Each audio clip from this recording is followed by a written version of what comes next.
Good morning, good afternoon, good evening, wherever you are watching in the world. My name is Sean Driver. This is the Red Horde, and we are here for a watch party at the game I'm supposed to be at. And it sucks. That's frustrating. And the flop counter just jumped to 6. Sorry, Brendan, I didn't reset that one. I want to be there, but I'm happy to be here with all of you guys. Looking forward to this one. Cassie's already got out there and shot out for the predictions, so throw those in the comments as we go through things. Always welcome. I'll add a poll at some point in time. Had a tech gremlin. It's a work day. Got things done. It's a panic, but at the end of the day, we're here for a very important game. The opportunity to end up splitting the difference between third and fourth, creating hopefully a cavern between the two, lower our magic number to try and get to clinch, do it early, all those positive things, but against a very in-form Doncaster Rovers side. At the Keep Moat, it's been renamed as another stadium, but it'll be the Keep Moat because that's what it's the only EFL stadium I've been in. Multiple occasions back in 2019, the joy of having a wife just down the road in Bessica, as it just pops up on the screen, and actually I can see where I sat on that angle. Bugger. Lame. Anyway, I won't mention that for the entire match. I promise. I'll do my thing. I'll bring in the chats. I'll get caught up. Wanted to try to run through the statistics, the preview, the normal stuff, and talk about a Doncaster side that is very different than what we saw, and kind of go through some of those things with you. So let's jump into it and just let's start with the lineups, and we'll go with ours to start off with. Sitting there on frozen now on the left-hand side of, well, if you're facing the screen, everything's pretty much standard as far as what's available up front. You're going to end up with Gonko, Cleworth, O'Connell, and Boyle. That's standard in the back. They've been running a great show. Clean sheets have been flying. Defensively, I think we're below one goal per game since Boyle's drawn in, and that's sort of been the back three. Bolton, number 17, and Cleworth, number 32, are going to have the battle on their hands with Adelakun. Is that how I'm pronouncing it? I'm waiting for Mr. Griffiths to tell me his pronunciation. He's been the left winger for Donny. He was the EFL Player of the Month in February.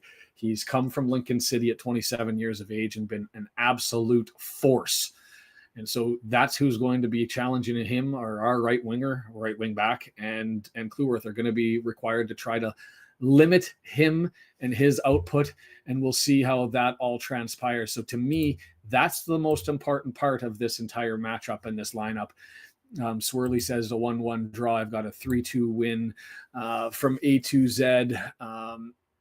I've got a 4-1 win. Whoa, Steven going with the big one. Wrexham, and he's waiting for the beer and cigarettes. Priorities. I love it. Keep those ones rolling out here. Up front, the Palmer magic continues. You know, we all know the stat. We all know the history of when he starts, what happens. I'm not going to get into that. Don't want to jinx it. And in the midfield, O'Connor, Cannon, and Lee, that's about as good as we get, unless Evans is 100%. If Evans is 100%, I think he needs to slide in. And I know that's tough because it's certainly not Cannon or Lee or O'Connor that's been at fault, but I just have him rated. So not a big deal. As to the substitutes, now this is where it gets ugly. And I'm not a fan. And I think you guys all know why if you've been watching here before. If you haven't been watching before, welcome. How are you? Hit the subscribe button, hit the like button, get all that stuff out there as we get into it. Tozer, great. He's drawn back in. That's fine. McFadden, you've got to have somebody as a substitute down the left-hand side. He's the guy, so that makes sense if something happens with McLean. Barney on the right-hand side, he's going to, if Bolton fails, probably draw in early. Is that going to happen? Will the boss do that? I don't know, and I just realized I've got my wife's cricket machine sitting in the back. The joys of being in a small little place while we wait for our house to get back is it's a bit of a mess, and things have to get rearranged. Anyways, where are we at? Evans obviously in line, but there's the problem. Dalby. If we're looking for goals late, I just don't want to be there and in that situation because I don't think Marriott's got to be the guy, doesn't he? He's got to be the guy for more minutes, doesn't he? He's played well in the limited minutes. He's certainly, as far as his ability to pick up the ball, challenge defenders, is greater than Dalby, and he's got an opportunity to score. Dalby has had his opportunities and just at this level hasn't been able to prove it. But hey, Parky does his magic and he thinks where it's at. Brendan thinks A2Z is right and it's going to be 3-2. So that's where we at with the good guys. Let's have a look at the bad guys. Three names really stand out for me here, and that's obviously Hakeeb Adelakun, the left winger. 6 goals, 4 assists in 11 games.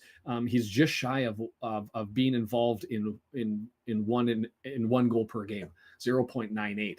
So the dude's bringing it at this level, and I hope he takes the day off. The other interesting drawings, Maxwell at number 3. He signed last year, didn't get a lot of game time early. He's a young guy.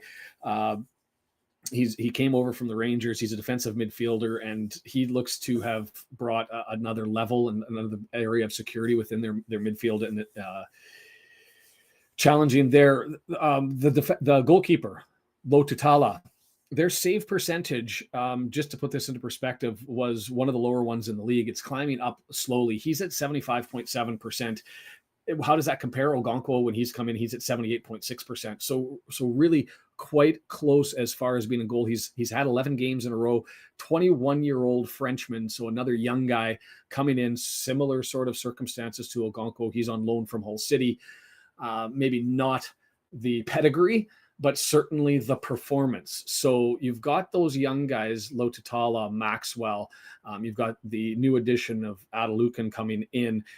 Interesting to me, Wood draws in. That's a new addition for them. And their substitutes bench, I don't know anything about. Hey, W&G, no games for you to do, man. What are you going to do for this one? Just sit back and enjoy yourself. Maybe the flop counter if it's not able to get up. I haven't seen if Brendan can get there to do it, as we're already at 6. Maybe predicting that sort of outcome. We're getting close to kickoff. So let me just race through the stats here really quickly. I will blast this one up just as the comparison. There's everything that's standing there as far as shots on goal. The big thing for me is, yes, they're mid-table all the way through, but they've had a very bad start to the season. The numbers have changed, but they don't seem to be that far off and quite consistent throughout. There isn't one gaping hole. They just have seemed, as far as the season goes, to be just a step behind. They are getting their shots on goal. They're converting at a similar rate to ours, just 1% below. Their shots on target against and allowing more than we are. And there's that save percentage reminder. 75.7% is their current keepers numbers. But even with that, over 11 games, they're still only at 66.1%. Possession, they're close, 0.9% of a difference. And then you go through the accurate passes. Like, what are we talking about over the season? 19 accurate passes per game. That's not a big jump. Accurate crosses, they seem to maybe be a little bit more direct than we are. Long balls are the same. Look, there's not a big fallback here. It's just maybe, hopefully, a step behind, and most importantly, hopefully that shows up on the scoreboard. As far as their informed stats and where they're at here, you've got their last run, and you see green on their side. Other than that Bradford draw, we've got that loss against Tranmere. Over on the other side, we score more goals. We do allow more than they do. Is that right? 37. I don't think I updated that stats. If I recall correctly, I've got that wrong. Can I bring that up over here with my new little thing? Oops, I can't, and I don't want to break anything. Let's just have a look at the goals difference here and see what I've done and whether I confirm that I've got that wrong. Doncaster, yeah, 62 there, -9. So that's way off, and I apologize for that. That's me sleeping at the wheel putting that one together, because I was shocked when I saw that this time. I do know that their goals for and away at home and away and at home are similar, because I was kind of impressed by the fact that they 27 and 27. That's not bad. They're okay at home, 10 wins, 2 draws, 7 losses. So for them, hit or miss, I'd suspect we're not going to end up with a draw here. Somebody's going to walk away with it because the statistics lay that out. As far as the referee, this one's a fascinating one. I'm not going to lie to you. Have a look at the numbers. So Charles Breakspear is the guy. His last Wrexham game, we had him for the 5-5 crazy draw with Swindon. His debut about 10 years ago. He's the 12th most experienced out of 68 guys that do League 2 games or have so far this year. He's done 10 games. There are a lot of goals in his games, 3.8. So for those of you who have bet for higher scoring ones, maybe that's indicative of something to come. But have a look at that bottom figure here, because that's what stood out to me. penalties. The league average is 0.25 penalties per game. His average per game, 0.6. That's 3 in every 5. That's, I mean, more likely to get a penalty in a game than not. You look at his cards, not, a little bit card happy, maybe slightly above the average, 68. So you'd be looking at 32. Well, I guess yellow cards, he doesn't hand those out, but he's happy to hand out the reds. 19th overall out of the 68 officials there at 0.2 per game.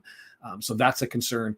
And his fouls, he's well above average as well, 23.2 fouls per game. So this might be a game, Brendan, where your flop counter gets a bit of a beating, and we might see some people taking some dives and whatnot. So that's where we are sitting. Why did I think that we were wrapping up in 6 minutes? I rushed myself through that and then went, wait, kickoff's a quarter to the hour, not 30 minutes after the hour, as they're still kicking the ball about, sitting on the pitch. I guess that means I can chat with you guys. Let me enjoy some of this.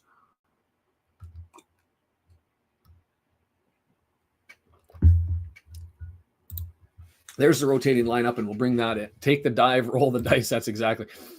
What's the flop counter, please, Cassie? What we do is the flop, the dive, when somebody's falling to end up drawing something. I haven't seen whether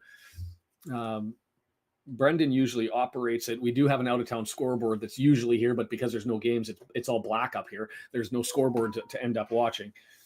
And so I'm going to just jump in here and set that up for myself. And just in case we had an issue with it last time. And so we'll see if I can end up controlling it and have to from our end. We'll figure that out for the next one. W&G says prediction is 1-0. While we're here and we're doing this and I'm looking this up, one thing that we can take care of is hit that like button down below. Send the metrics out there that we're here. Please the algorithm gods as you were. And I see ScoreStream is having a bit of a bother, so I might have to take this off, because if it's not loading up anywhere, we're going to have a problem. We'll see how that goes over the course of the game here as I try to get into it. And so the flop counter, as we go through it, there we go. We got some luck. Brendan, you can shout it out. Others, you can shout it out. If you think there's a flop and we judge it accordingly, so we will bump that number up. 16 has been the highest. Still having trouble getting in. I'll send it again. I won't worry about it today just because there's too much going on here, Brendan. But thank you for everything. Brendan was here for the watch party that we had yesterday with Sheldon and Ivan from the local Plundon. That was a lot of fun. We're going to do that again on the 16th because there's a bunch of games going on the 16th that we still have to have a part of. 2 weeks to 1,500. I don't know. I have games where I end up adding 30 to 50. I have games where I end up adding 5. I sent out that Mansfield video, if you guys haven't seen that earlier, regarding the finances, or not the finances, regarding the pitch situation in Mansfield. End of the day, I'm convinced that the Coventry City thing applies, even if there was no malfeasance, no negligence, no horrible impropriety, that there should be a suspended sentence, a suspended point deduction that sits out there that goes for the remainder of this year and all of last year, or all of next year, that if that pitch situation arises again, 5 points, see you later. That seems to be the standard when you end up having 3 games canceled because you can't keep the pitch in good control. So if you wanted to talk about that, you can do that. Swede, repeating things. You beat the bot. Impressive. I don't know how that happened. If you haven't been here before, we're going to be starting in about 13 minutes. So one thing that I will ask everybody is no spoilers. I'm watching on iFollow. If you want to, the link is down below. We're on the last month of the year. So if you can still buy the month, it's going to be cheaper to do that. Go ahead. Pay for the month. You can be here for the remainder and join into them. Okay, Swede, settle down. I'm enjoying the chat, but let's not flood it. But the biggest thing is no spoilers. I'm going to have a latency. I'm going to be delayed getting to you. It has to come to me. It has to come out through the computer. It has to go to you guys wherever you are. Oh, sweet. Let's not do that. I'm just going to put you on a bit of a timeout. Just for a minute for now. You can come back. I love you. I love people who want to chat. I love the activity, but let's keep it rolling. I saw that comment, Vince, the total Bull Durham situation. If there's something there, then there's got to be an immediate penalty. You can't say we've got injuries and all that sort of stuff. But hey, I'm not going to focus about that one here. Let's worry about the game at hand. This one going to be a cracker. Doncaster, the best informed side over the last 6 games. Wrexham right behind them in second place. What away form are we going to show up with for this one? Are we going to come out lightning bolts and crack on as we have in the past, or is it going to be a return to a bit of a struggle? At the end of the day, I think there's going to be goals in this one. I don't know if 2 is even going to be enough, but at the end of the day, let's grab them early and let's get into it. We've got Colchester on the weekend away as we knock off 2 away games here and look to really try to close this thing out. Thanks, Swirly. That's exactly the stuff that I need to get into. Pitch was unsafe. What Mansfield pitch was waterlogged. I'll have a look at that, and maybe I need to make an addendum. But we'll see how it goes. Yeah, let's. Who was it again that was here that was making the predictions and they were bang on? They were like, I've traveled back in time. Was that you, A2Z? Was that RKO? Whoever it was, we need them back. Doesn't look like Mr. Griffiths is here, but the Wrexham fans, that's who the camera leads to in full effect in South Yorkshire. In the Keep Moat Stadium. It's actually in a beautiful area if you've never been to Doncaster. That Bessaker area leads up to this new development that they have a whole bunch of shops and pubs around a water park. As I understand, there was an old airport there and they've added like a fake lake or developed it up. And it's around the corner, just sort of on the edge of the industrial meets the commercial side in that little area. There's some condos, apartment buildings around there. It's a pretty little area. I am a big fan of Doncaster. It can be rough and tough and northern and all that sort of stuff. But for a Canadian lad to go over there and all the bricks, there's some charm. And so I've got nothing bad to say about the Donny Rovers, but I want them to lose today. That's it. Chris, thank you. Andrew, that's who it was. It was Chris brought those quotes in, and I would love to get there.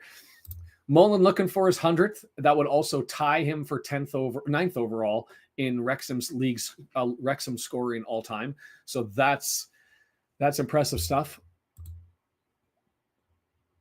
Yeah, there's so many things I want to do. The academy one's been cooking for a long time. Police costs I was asked to do. I was also asked to start to do comparisons and maybe in the offseason as to who statistically within Wrexham itself had the better season. Most in particular, people wanted to look down the right wing side, Bolton, Barney, and Ford, and look at what they end up having. So I kind of want to do that. There's so much. The time, I think I got that video out at like 3:00 in the morning, my time. That's just nuts, but I wanted to get it out because I was fascinated with the outcome. Deandra, how are you? A pleasure to have you. Excited about this one and excited about getting into the stats. And if you can think of a poll question, anybody, I'm happy to pull that one out. Can I do that via this screen? Let's see. Start a poll. I can. I'm gonna ask this question, and if you've seen the magic number graphic that's out there, that was another video. I might do that one actually tonight or tomorrow. It was asked for me to explain. Oh, Swede, don't do it, please. Don't just come back, because then that means I have to time you out and punch you. I don't want to block people that are friendly. It's not what I want to do. So slow down. If you've seen the magic number video, I want to jump back in and do that and sort of review what is the magic number, how does the math work, put together a little video. Lots of people are doing it. There's a lot of Reddit posts about what it is that have the whole spreadsheet. I've got that as well, so I do want to do that. Deandra, once I put it up there, it's easy to understand. It does take the formulas to be thrown into the whole thing to figure out where the numbers are. But the answer is essentially this: to clinch, the teams below us can only get so many points, right? Sandy, you're in here. I knew you were coming, but thank you. I'm still excited to see you anyway. So I'll do the video, but really how it works out is the teams below us can only get a maximum number of points. And mathematically, when we surpass that number, it means that they're eliminated from catching us. And so when you start to look at all the teams in the automatic promotion spots, the teams for the championship, the teams for the playoffs, you look at the teams below them. Thanks, sweet. I do appreciate you. I do. Just the flood of everything. let's keep it rolling. We're getting more and more people into this thing, which is always exciting. So, and the chat picks up its pace. It's nice to have everybody be able to follow around. Stephen traveled back in time from 2032 to tell all of you that Wrexham not only wins today, but they're on pace to secure a spot in the Premier League. We're going to revisit that. Hold on. I want to bring that one up for posterity purposes and see if that comes back. We will all hail Stephen Reid for that one. So I'll do the magic number thing, and that's fine and good. I do want to get this poll question out here, and it's going to be based on that. How many points do we need to lock up auto promotion? And I'm going to go as low as 7, and you're going to say that that's mad. 8 to 10, but math based on inform numbers, 7's enough. If Barrow or the Dons don't go on a run and start getting points more than they have over the course of the entire season, then 7's enough. But I'll put 8 to 10. That seems to be a popular option, that 10 number. In form, I think it is actually 10 points that gets us there. 11 to what am I going to set as the higher metric there? We got 5 games left after this one, 15. So let's do 11 to 13, and then we'll add an option as 14 or more, greater than 14. And we'll start that poll, and you guys can have your say and see what you think. I'm all for it as to what you think we're going to need to get promotion. What's the latest League 2 supercomputer prediction? Is that we finish on 83, and that's enough. Who will get their magic number first? The Leafs. Sandy, nobody cares about the Leafs. I certainly don't. My team's already clinched. And oddly enough, I've probably only watched a dozen games all year long. Too focused on Wrexham. Having too much fun with this. I mean, I'm eating, breathing, or not sleeping because of these guys, because of you guys. I'm loving it. Barrow, yes, massive, Andrew. Cannot be understated. Really, for us, that the Barrow's the one to watch because they've got the games in hand and the highest number of points that they can get. If we secure our points going into the next, we'd be down to 10 as a magic number. We could get that to as low as 5 at the end of Saturday and start talking clinch scenarios. That if Barrow loses again, and then 5, because if they lose and there's another win, it could be 5 or 6 that ends up coming off. So this is a massive, massive, massive game. And I'm almost desperate to take it down. After this, we are going to be running the after 90 minutes, whether we have Baz from Dazzle Publishing or Matt from Racecourse Ramble or Josh from the local pundit, Sheldon, Ivan, whoever jumps on, and you. I want you guys to jump in. So there's links there. I've put it up on my pinned profile. I think it's pinned. Maybe I didn't pin it. I'm going to go and pin it just to make sure that was done right now. It'll be pinned there. The link will be down below, and I will share that. Thomas, thinking everybody's going to be going on a massive run here. Do you? That, that would require, we only need 86. Barrow's down at 85 points is their max. So 86 would be the most that we need to get, I think, just off the top of my head. And I posted the wrong link into it. Oh, bugger. Well, I'll put the post-match reaction and pin this to the profile. As I pinned the EFL match postponements. Maybe I was being cheeky and people thought I was funny. So I posted the after the 90 minutes there and share the link. I'm not going to get a chance, but if somebody wouldn't mind jumping on X, grab the share link, put it on X, tag me in it, identify that I've posted a whoopsie there, and I would massively appreciate it. And you can go to Twitter and like that one as we try to dump more people into this on a go-forward basis. I want to bring up that magic number, and I didn't bring it into here. Let's see if I can do this here while I'm talking on the fly.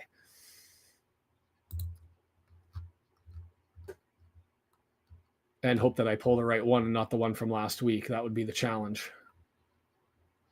That was after the Mansfield game. That seems to be the right one for me. And I did update it. That's the problem. And I didn't download the update. Let me go and grab that just from Canva. I might bog down for a little bit here, but that's fine.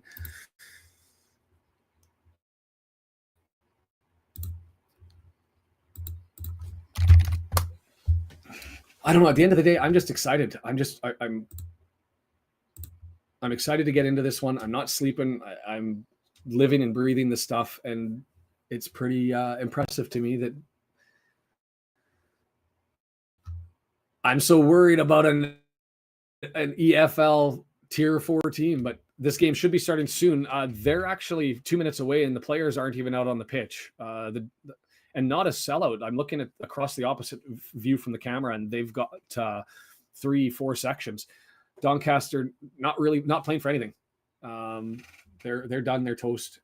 So it is what it is. I'm going to load up this one and shut that down, and I'll be able to get there. Thank you, DeAndre. And if people want to find that and retweet it or do whatever, get it out there and let people know that I've messed up in my madness of getting everything all set up. All right, let's scroll down and look at the magic numbers here. Finally, they're coming out. Red and white for the Donny Rovers, they're traditionals, and we're wearing the blacks. So I decided to match today. Here they come. You get the idea of how large Ogonko is when you see him walking out there next to Lotutala, their keeper. He's just a big, massive a man, isn't he?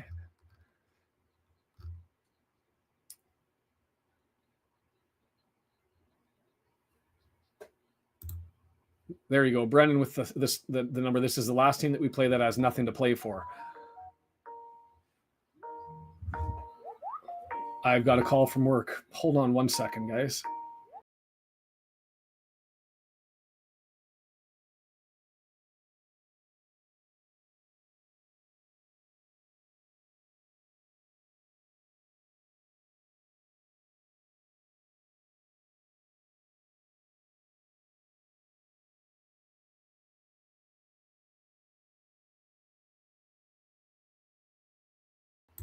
Well, I'm going to get another call in a minute that I have to take care of. It's one of those urgent things that can't be missed, and I was hoping it would be this afternoon, but it's not. And I'm just going to go through. Barrow is 85 points is their maximum. So really 13 points. I put 14 plus as a poll option. Hopefully nobody picked it. They want me in now. I'm not going in. I'm staying here, but I do have to take that call and mute myself for it to make sure that I'm not breaking any confidentiality rules. No privilege information allowed to leave here. If it happens, everybody will collectively hit the mute button, right? So I apologize. I might be a little bit late for the start. Sean, you're fired. Don't do it, Kim. Don't do it. The most I can get to is a stern talking to, right? Is that how it works now? I don't know. Things have changed. Grizz, you have to buy them, man, right when they come out. They're going to order more next year. 35,000 jerseys, and they went up from, I think it was 8,000 the year before, up to 35,000. Those are like championship level sales numbers. And they sold out of them for whatever reason, and this boggles my mind. I don't know why they don't make more. But when they come out next year, rumors are there may be a new manufacturer. A little bit of money happening, a little bit of a top up, and that's always a good thing. I like Macron. I've enjoyed their jerseys for the customization. There are a couple of brands I don't want because I just think they give out templates. As we're getting closer to lining this one up, and hopefully they call now when the game hasn't started. But we'll take our time and figure this all out. So Barrow, 85 points is their maximum to get to. Excuse me. Walsall, interestingly enough, has a maximum points of 77. So for us, that means we have to get to 78 points to secure, not including goal differential, which we're largely up on. And we're going to get underway here. Wrexham going to go from left to right on your computer monitor. Doncaster from right to left. And where we go. I am a civil litigator. I do corporate divorces, a lot, breach of contract, a little bit of securities law. But I spend my feet in court chatting with a judge as we get it down the field. And an early opportunity. Oh, and I'm going to have to mute. I'll be right back.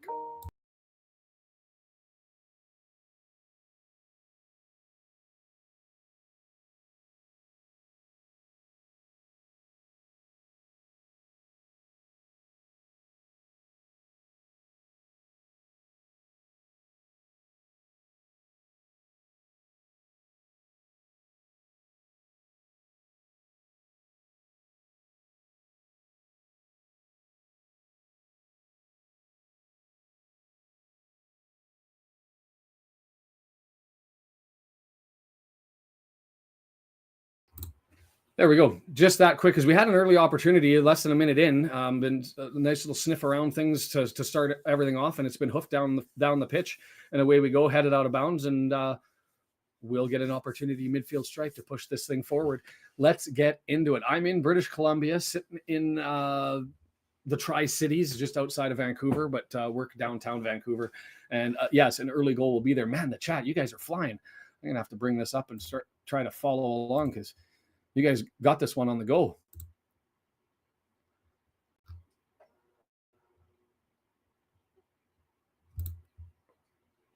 The wife lives with me. Is that what you're asking? Thrown down, bumped down, knocked out. Doncaster is going to get it. Not really much off of that opportunity. But a minute and a half, 40 seconds in, I'll take the fact that we're more on their side of the pitch than they're in ours. And hopefully, long may that continue.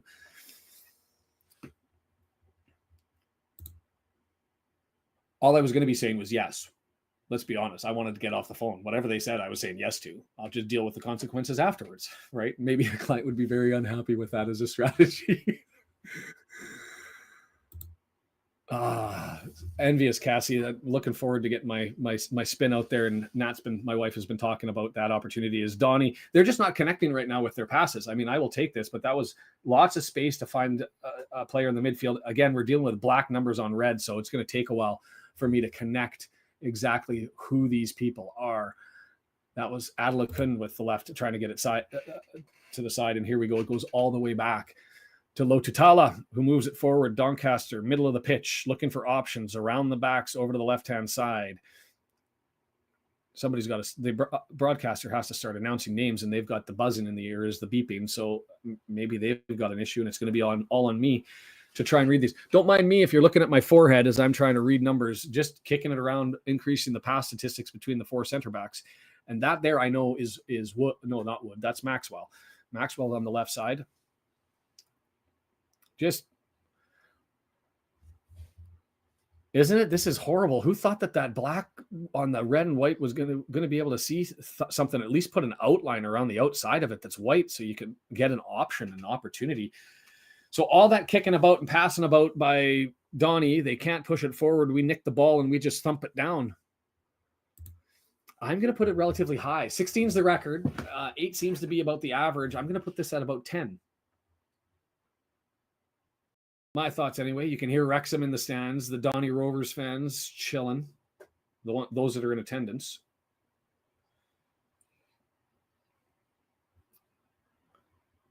Pumped down the middle of the field. Donnie trying to gain possession. Cannon gets over there, knocks it free, but it ends up moving back into Doncaster possession. Another thing, Ironside not drawing in as their leading scorer. That one was fascinating as well. First touch opportunity there. Oh, they left it for the wrong guy, and there's this crack. Yeah, I was just saying, Adelakun, and I may be mispronouncing it wrong. Adelakun is the guy who's stirring the drink for them. So the last thing you want to do is leave the ball for him to be able to have it. And that was an unfortunate turnover there. Bolton went and grabbed it, lost it with a heavy first touch, and was flicked back for him. And he missed it by a bit.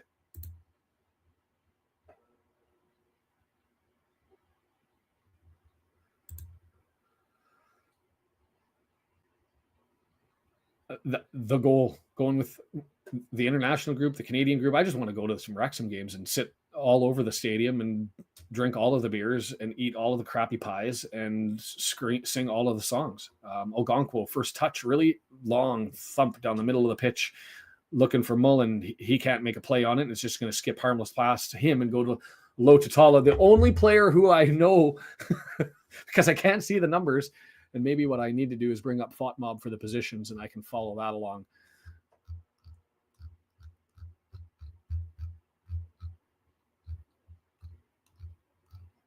And they're not up yet, so. Got the stats, don't have the rosters. Is that just because I'm too wide? We'll figure it out. Is stolen by O'Connor, gets it over to Lee, midfield stripe, and he gets bumped over the back, but no foul given. I'm okay if it's rough and tumble like that. Those sorts of things happen. Other than Harrogate, who I've seen the photos of their food, you can go to Footy Scran. Oh, nice little play by Doncaster there on the run, right side, cross into the box. It gets by the defender, and now they're there, right there, shot.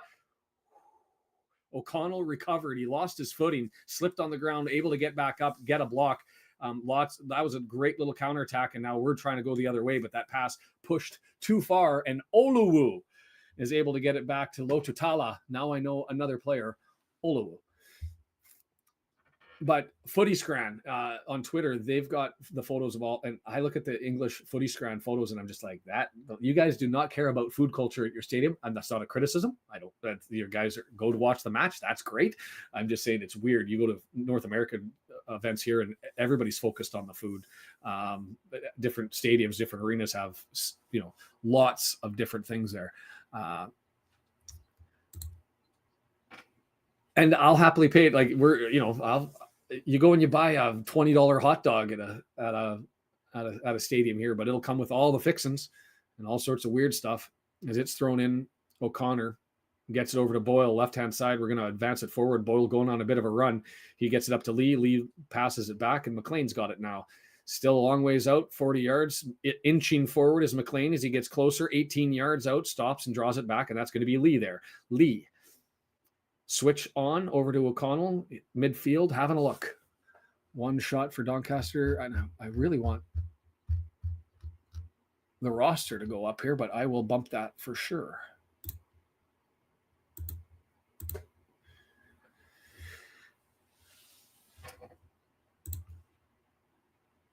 Just when it comes to the food, it's just part of the thing. People don't go there and want to try the stuff, but when you go to like Seattle to watch the Blue Jays game, or you do if you're on the West Coast, you're going down and you're looking forward to snack and then paying $150 to have a meal, US, and that's just for the regular food. Doncaster coming forward again, right hand side into the box.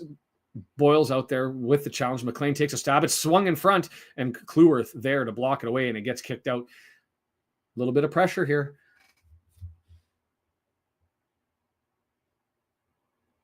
Oh, man. What's the over-under on me regretting this?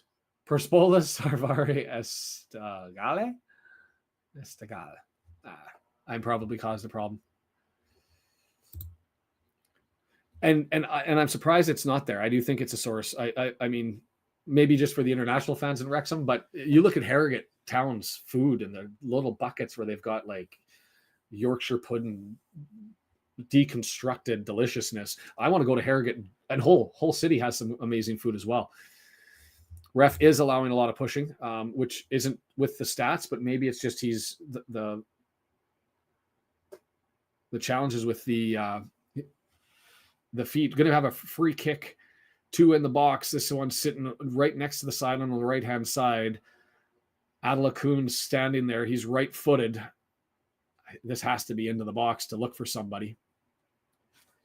Trap games. It is a trap game.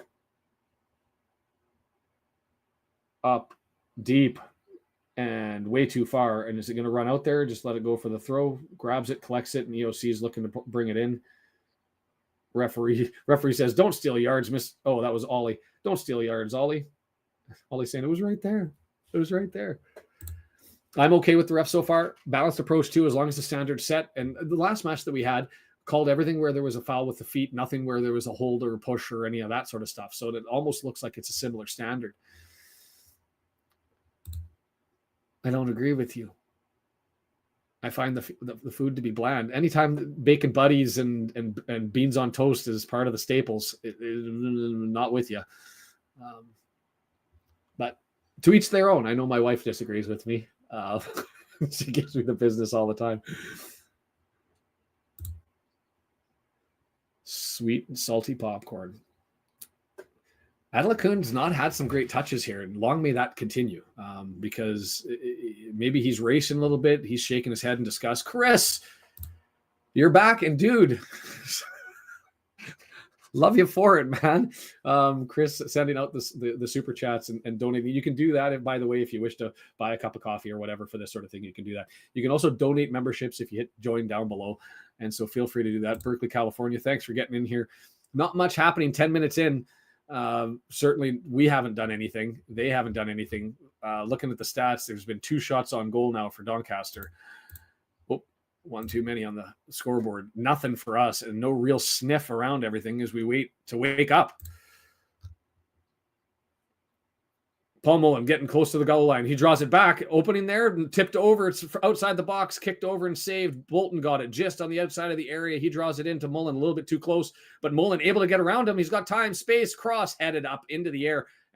Palmer, no, that's Lee who gets it to Palmer. Palmer to Cannon, who's running forward, and it's cleared. Love it.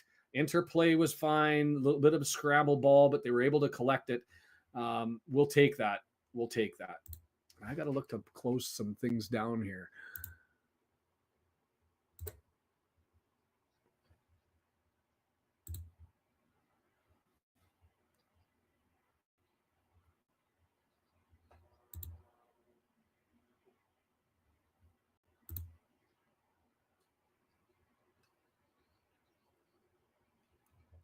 Bolton just nicked it in the middle of the pitch, got it over to Cannon. We're coming down on the right-hand side. Lots of numbers up, 5 people, but Cannon decides to draw it back and give it to O'Connor in the middle of the pitch. O'Connor moving forward, takes a shot, blocked, ball's in the air, falls to Mullen!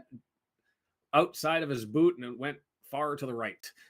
No time to react. Tried to get a shot on it, couldn't do it. Possession right now, by the way, as we go through it, 57% for the Donny Rovers, 43% for us. They've got 2 shots. The passing letting everybody down, 76% for them, 69% as we wait to go through things early. That is the one thing that you guys do have is your kebabs are great. I will say that. Not really something that's taken off in Canada as much. I will say we've got way better sushi, and our Chinese food is way better as well. The joy of having Canada as a newer country, lots more different flavors of food. And here we go again as I'm getting hungry. Bolton had control, lost control, nicked, given over to Cannon now over on the right-hand side. 20 yards out, he's looking. He's got Bolton as an outlet, gives it to him, drawn back into the middle of the pitch. O'Connor gets it over to Cleworth. Cleworth draws it back all the way to midfield. We're sniffing. There's opportunity here. And then we give it away. Palmer overstepped, and they're on the run. Counterattack, and man, this guy with the ball has some crazy pace because he's outrunning O'Connor with the ball. Boyle steps up to challenge him right up against the goal line. Boyle takes it. Well done, Mr. Boyle. Keeps it in play and gets it up. All pace, but no touch. That's what that winger just ended up demonstrating, and I wish I knew who it was, but I don't.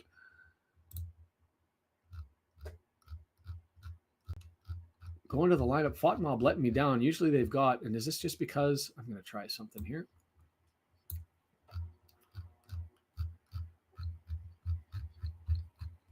Yeah, usually they've got the players out there, and they don't do it. I'm going to bring that up on my phone and see if it's better, as I've changed things and was really excited to have all of these options. Yeah, that's DeAndre. That's going to. Oh, sorry, Sharon. That's going to happen now that we're monetized. Is that's a way to drive some revenue. Grab that. The first thing I want to do with it, by the way, is buy season tickets, and for international fans, either just give them away, sell them at face value or below discounted, just to make sure people that travel know they're able to secure tickets is part of the goal. And the money that's earned. So it's sort of an inconvenience. I get it, but it's an inconvenience with a purpose. And I'm hoping that it doesn't take away from too many things. Ooh, 6 ads. I'll turn that down. I chose the middle of the options, but that's a little excessive. I didn't think it was going to be 6. Change. I can't do that now, but I can do that for the next game. So my apologies as we go through those learning bumps.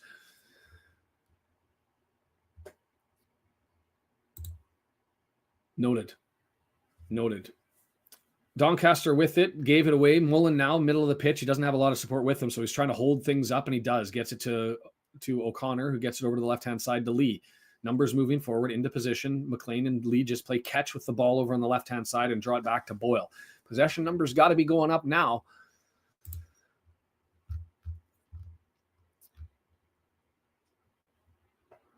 Oh, interesting. Okay. Just unlucky. Just unlucky. I'm hoping it becomes tolerable. Oh, that was through the back of him. Got to be at least a free kick on Bolton, but that's one of those plays where you look at yellow cards and you say, did he have a play on the ball? And he went right through the back of him. Yeah, to me, that's a yellow card. If you're going to be getting the ball, you've got to be getting the ball from the sides, fine. But you're not just pushing a guy's legs out from underneath him. Right? I'm surprised. I'm shocked, and especially from an official who has a history of giving. To be fair, his yellow cards are about norm. He goes straight to red, so maybe not bad enough for that. Yeah, fair enough. And if I can't get there, then it'll have to be something else, and we'll secure him. If we'll figure it out. We'll figure it out. But that's the plan is long term to do that. Is Lee's going to take this free kick 35 yards out, loop it into the box, straight up, far post, headed towards the goal. Lots of bodies there. Palmer got up into the air, but not able to get his head toward directing it towards goal, and instead it goes over to the right.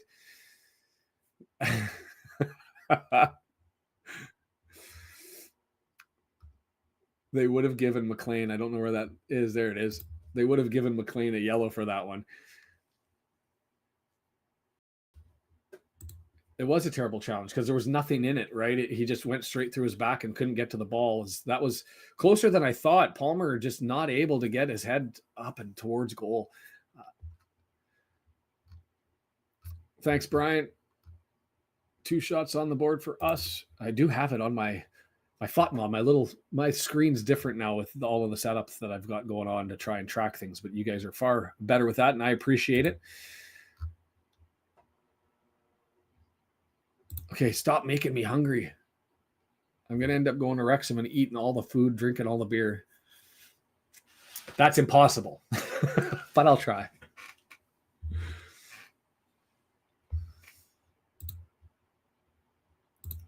Thanks, Bill. I appreciate that. Like button's there. Feel free to give it a shot. If you've got time to make it over to X because I stuffed it and didn't put the link out there, go ahead and do that.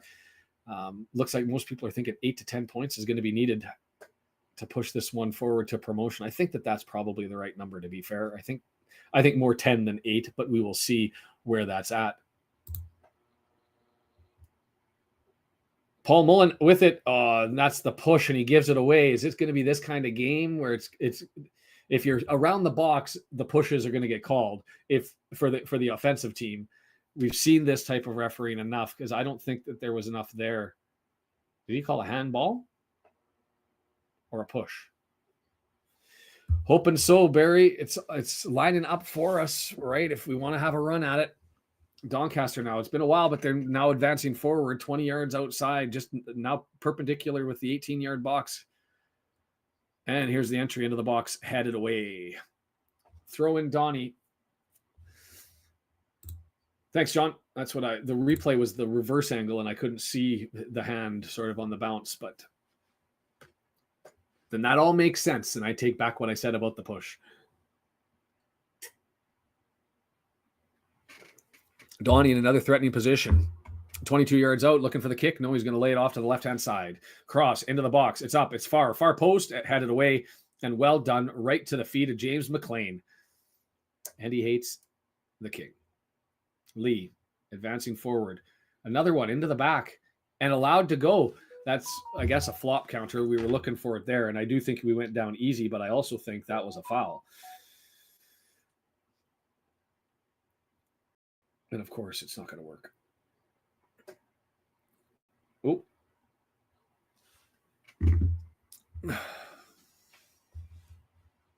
One step at a time. And if you want to go that far, the first step is securing a playoff position, although, that's likely going to come as a matter of course. Adelakun. Okay, we've got the pronunciation as Cannon just puts it out, and it goes to Adelakun on a throw-in. Back over to Maxwell, number 3, over working on that left-hand side. Him and Adelakun just playing catch, and they're going backwards and still coming backwards. The press is on, and now it's Palmer all the way back, and they're going to put the switch on.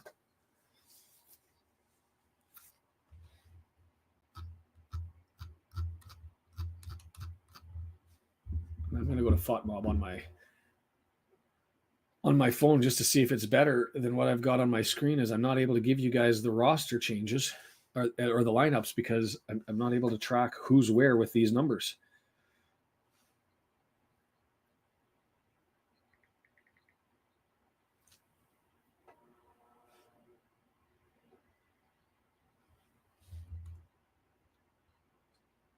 There we go. Adelakun, Biggins, Molyneux up front, Craig Bailey. All right, now this is going to help me going forward. But I'll be staring down, don't mind me. When I have it on, he's definitely into it. Put forward, and I think Lee got a head start there. Flag probably up, and it's going to be offside. She's not here, and she knows better. She wears Wrexham stuff, so call her a convert.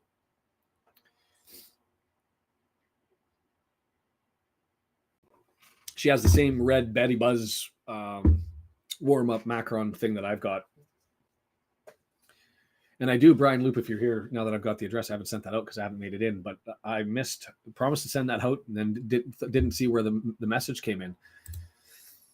Oh, I agree with you, Zachary, but I do think that's suspended. Well done. Adelakun going around on the left-hand side. We've said the whole time he's going to be the issue for us, and that was O'Connell helping out Max Cleworth, as Max came over to fill in as O'Connell went out to challenge him, and O'Connell just challenges him, lets the ball roll off his feet and go for a goal kick.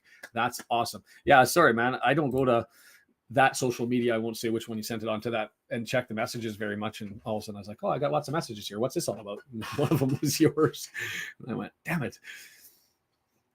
Not damn it that you messaged me. Damn it that I should have seen it a lot earlier. Wrexham shots 3-2.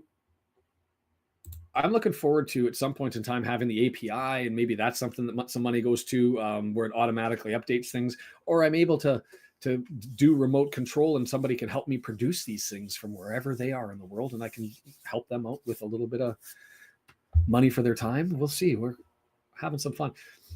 Weather guy, because of the pitch cancellation, Coventry City, and I think it was Swirls identified it. Coventry City 2 years ago got a 5-point suspended point deduction. And it was suspended for a year and a half. Season and a half, and it was done so because they had too many games where they weren't able to get the games off. That was 3 games. Mansfield's had 3 games, including the only game in League 2 yesterday that didn't go ahead. And whether there was malfeasance there or not, that's not the issue to me. The problem is they still have an obligation to make sure that the pitch is ready to play on, and they failed. And they failed it 3 times now this season. And to me, you apply the same metric as Coventry, and they should have a suspended point deduction. There's a video out there about that. You can watch that before, after, during this one. Is old Doncaster coming forward with an opportunity. And, well, the back line is just stripping balls away from attacking Rovers, and I'm loving every second of it.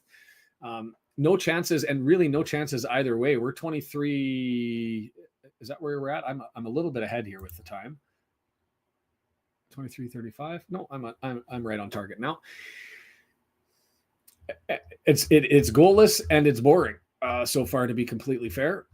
But as long as Donny doesn't pot one, that's fine with me. Possession stats 64% for them. We've got 3 shots and more expected goals. 1 big chance missed, and we're sitting at similar accurate passes, 82% to 73%. Them being way up as they've got the possession control, looking like Notts County, and we're happy to counterpunch this thing maybe. Ooh. So that was Boyle. He had to play on the ball. He was had to play on the ball, but his foot was up in the air and dangling. And that was more Doncaster Rover player running into his foot.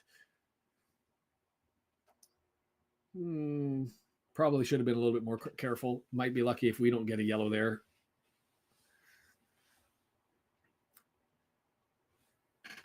And that's Biamu, the man up front, all the way back.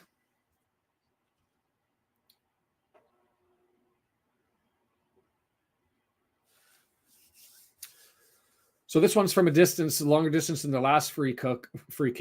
Adelakun is going to end up taking this right footer again, looking for somebody in the box. Sterry's watching him. So is Maxwell. And here comes flat, hard delivery, headed away relatively easily by Boyle. And they go back to collect it. So that's Sterry over on the right-hand side. Bring up the font, Mom. Now I can tell you who I'm talking about. Headed down, but right to the middle of the pitch by Bolton and onto a Doncaster foot, 18-yard box, flicked up over, and there's another clearance. EOC, pay the back line their money because they're doing the damn work.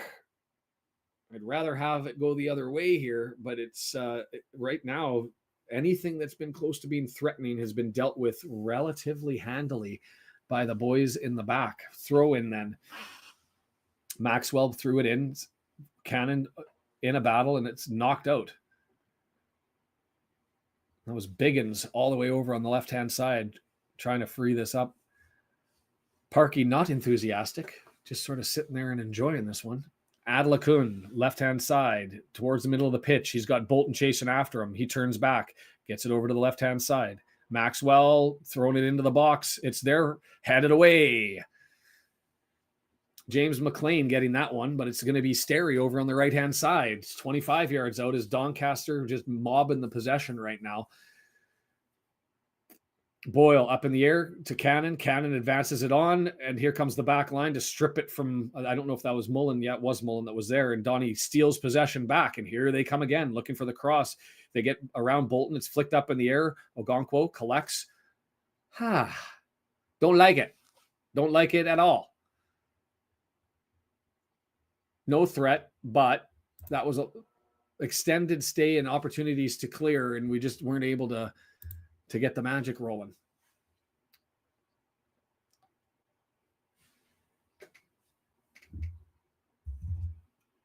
Ogonkwo thumps it down the pitch. Center back heads it forward. We're going to have a header battle, and we'll see who comes up with it. It's Palmer. He flicks it, trying to get it to Palmer, or trying to get it to Mullins, sorry, but just too far.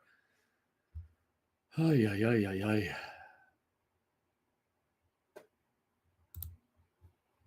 If Doncaster is going to get a goal in this game, and I don't want them to, but if they can, or if they're going to, I want them to get it early so that we wake the bloody hell up.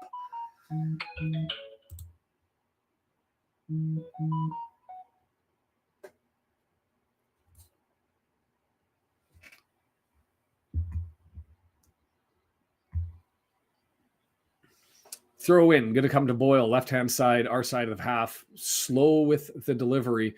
Just no giddy up, even on the throws. Just going through and lost possession to there. So now Boyle has to try and collect it. It looks like a head collision, or at least it was sold as such. I'm going to put that as a flop.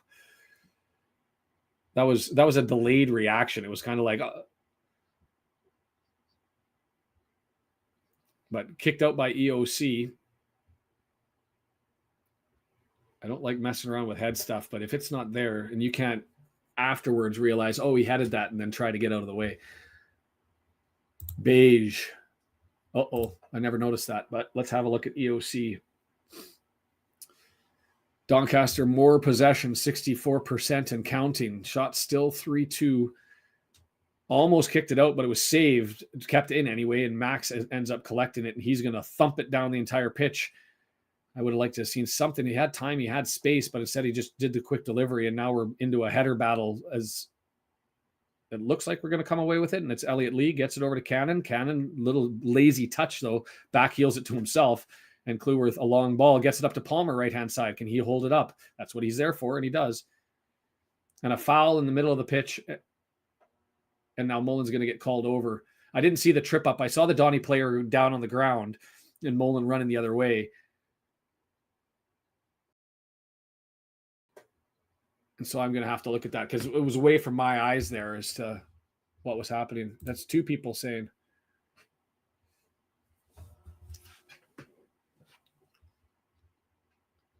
Zachary's question.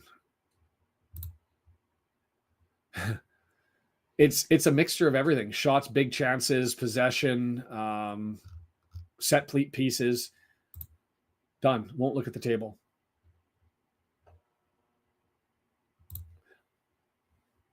Yeah, probably when and if it's time to get into the Prem. But I mean, right now we'll see how that all transpires. The structure is there and available for them to do it. I think they'd have to have. It's dangerous not to have a center back. I mean, you have TOC who can slide back in there, but who sits in the middle then? If not EOC and not Tozer, are you putting Boyle there? I think Tozer's the right answer to have him there.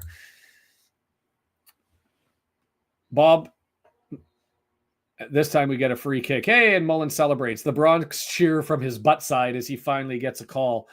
I still missed on the replay what happened on the first go around as far as the collision, but that was Adelakun grabbing onto his arm and pulling him to the ground. and the rest of the season, to be fair, W&G, right? And Rock Chick, nice to see you there again. Doncaster on the counterattack. Bugger, everybody coming back. Cannon, lots of room on the left-hand side. They get it over to Adelakun and Cleworth over there. Bolton sliding in. 18-yard box. Adelakun dancing into the box. Goal line, loses control, has to draw it back. Cleworth there. Bolton steps up. Well done, you two, against the guy. Yes. And Cleworth just clears it. That's the right decision. And Mullen ends up collecting it and draws it back. Kept up, flicked forward, and that's just a bad pass. That was lazy. It was rushed by Cannon. I don't even have notes that I'm writing down for this one. It's because it's just frustrating, but I'll put that one as sort of a bad example of just rushing the play. Where Cannon had time, he had space. Yes, he's in a dangerous spot, sort of 22, 25 yards away from the goal. But he knows Mullen's all the way back because he just stole the possession. And what do? You serve it up for the only man forward is Palmer. There's another flop, doesn't get called. We're going to get possession. Mullen says, somebody come with me. And Cannon says, okay, I got this, but they've stalled. Mullen leaves it for EOC, who flicks it over to the right-hand side. Nobody's home. Ugly, ugly football by everybody involved, both teams. There is no magic in this one as the flop counter gets a bump to number 3.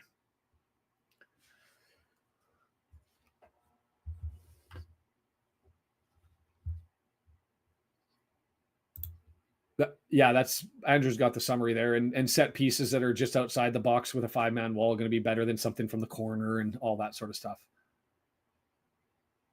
Uruguay. I don't think it has been scratched. Oh, yeah. No, it hasn't. Uruguay.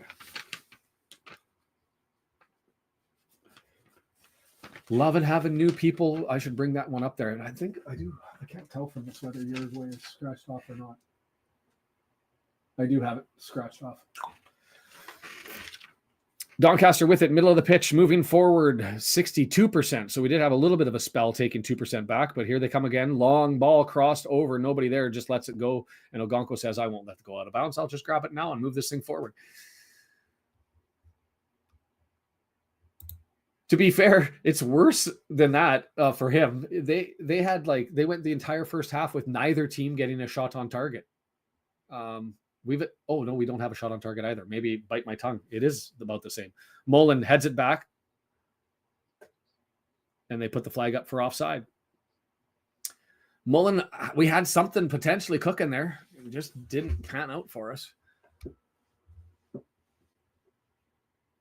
Yeah, wakes up at 3:00 in the morning to watch a non-Wrexham game, help out everybody, and all the power and credit to him. And then he ends up just getting a snooze fest with the only goal coming against the team that we didn't want to win in the 11th hour. Maxwell with it, left-hand side, has Cannon on him. He's dancing around, still a long way. The press is coming well forward as they get it up to Adelakun, and he's working with it, and we've touched it, and I think they touched it on the way out.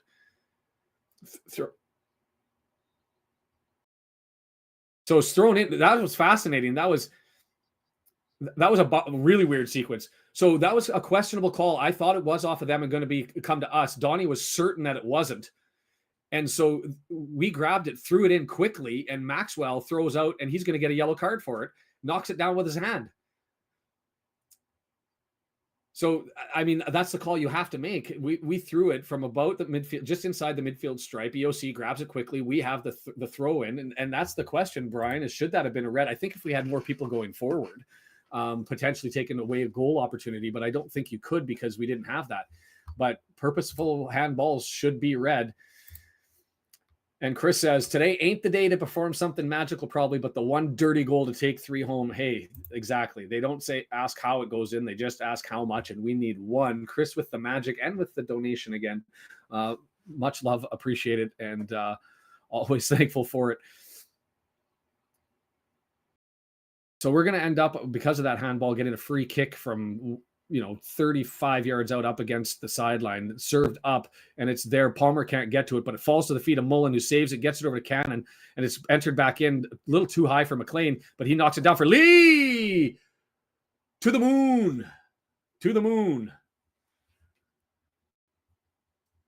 But that's a shot on goal. That's something to celebrate, isn't it? So left there, and yeah, that was the right play. They had 2 defenders screaming over. Lee had a bit of a gap, I think, between the defenders, and he went forward full tilt from 20 yards outside of the box, right in the middle. Doesn't get there.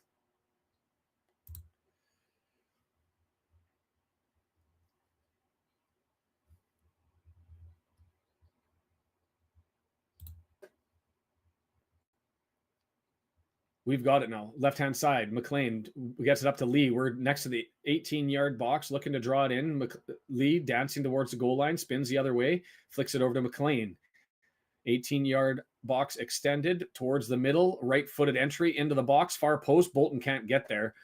Two tiny little wingers sitting over in the corner having a header battle. Adelakun, touch, and out of bounds. Oh, that what?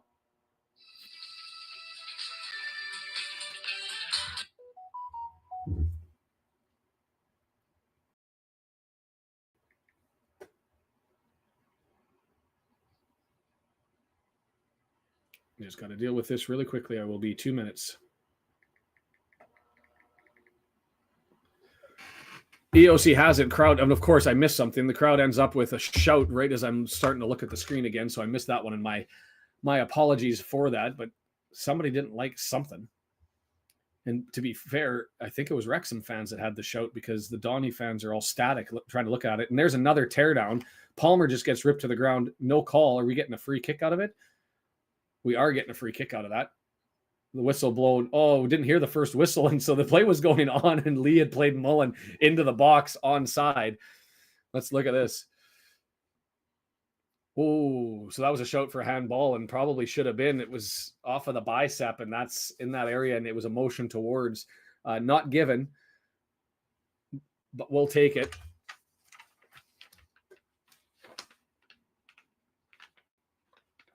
Crowds into it though. Maybe they'll pull the team into it as we're now, what is this, 32 yards out? 30 yards out. Lee there, one standing in the wall. This is going to have to be crossed in. It's going to be a right footer. Do we want TOC on these? Do they want? I like TOC to take the set pieces. Waiting for the ref as he's taken Mullen and somebody else for a talking to.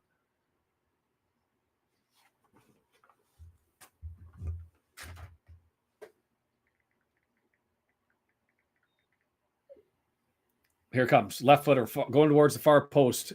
Boyle tries to get up there. Can't. Donnie's there to clear it away and they get it out. Cannon touches it. EOC ends up getting it on the bounce and pushes it forward. Thought it was going to be a heavy first touch, but nobody in the space. They say it went out of bounds. No, they don't. Shout by Donnie Ford, but it's still live. McLean, 20 yards out, draws it back to TOC. TOC gives it over to the left-hand side. EOC's way up forward, gets it over to Lee, flick on the cannon. No, he doesn't give it to him on the run, and he's still looking. Elliot Lee draws it back. TOC over to Yossi. O'Connell in, and not the guy that you want to be serving it up. He just donates it back and puts it on a bow and gives it to the keeper and says, have this. Absolutely not threatening. Of all those players over there, who do you want not to take that entry? It's EOC. But, hey, it is what it is. We'll take that. We're up to 4 shots now.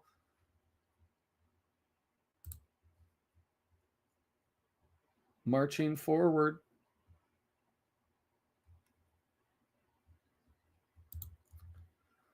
Olawu moving forward, gets it up, right-hand side. Molyneux, left-footed, enter into the box, headed down and bounced, and that was the best opportunity of the game so far. I think that went just over top of the bar on the left-hand side. Wow. Biamu, is that who that was? With the opportunity, that was from the right-hand side, a left-footed entry. Gets past McLean with it, scoots over, and it's a left footer that just went wide. I think it would have been the right height to go in the corner had it have been on. But over EOC's head, and yeah, on the full volley, just clicks it and just goes wide. Far post. Don't like it. But no magic. 5 minutes away from the half. Man. Yeah, sleeping. Cue up the paint stripping off the walls and the enthusiasms from Parky to wake this one up. I could see that. I was expecting more from Adelakun, but I haven't seen that so far.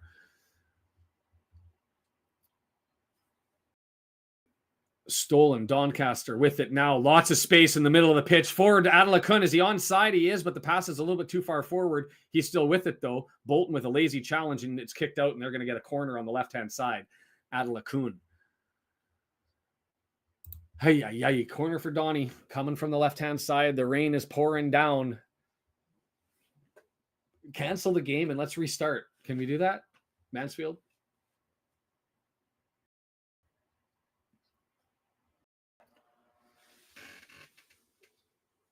Two players sitting there. Is it going to be a short corner? Or are they going to end up debating over who's taking the left or the right? It's going to be a right-footed in-swinger.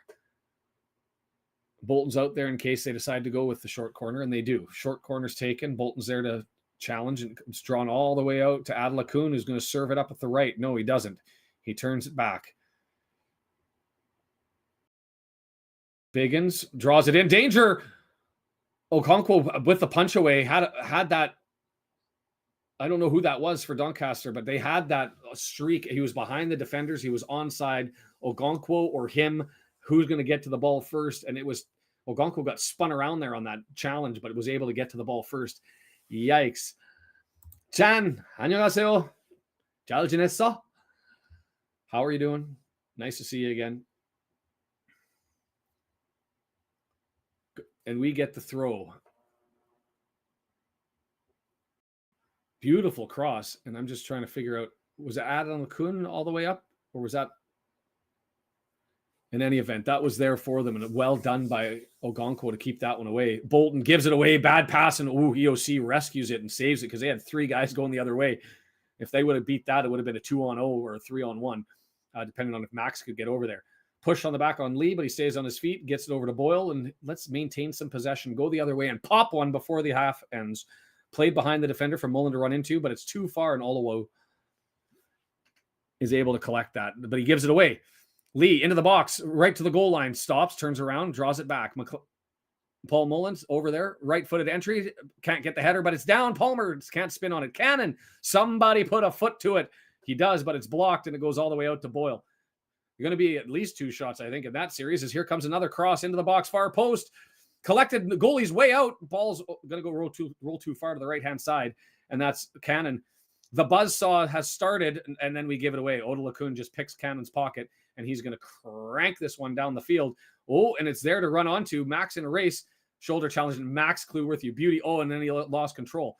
Here come the Donny numbers in support. 14. That's Biggins who's made it up there, and they're going to swing it over to the right-hand side to Sterry. Well done by Max at the start to be able to win that challenge on the shoulder, but then not able to maintain the ball, and it was nicked back from him. Missed opportunities. I agree.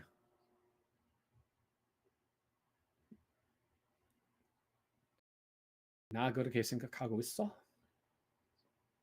Left-footed over to the far post. Had it down. Farfanugan. Doncaster wins. Look, that's run of play. Those crosses from not the outside, but right from the middle of the pitch, going to the opposite far post each time. They almost scored on the last one. They score there.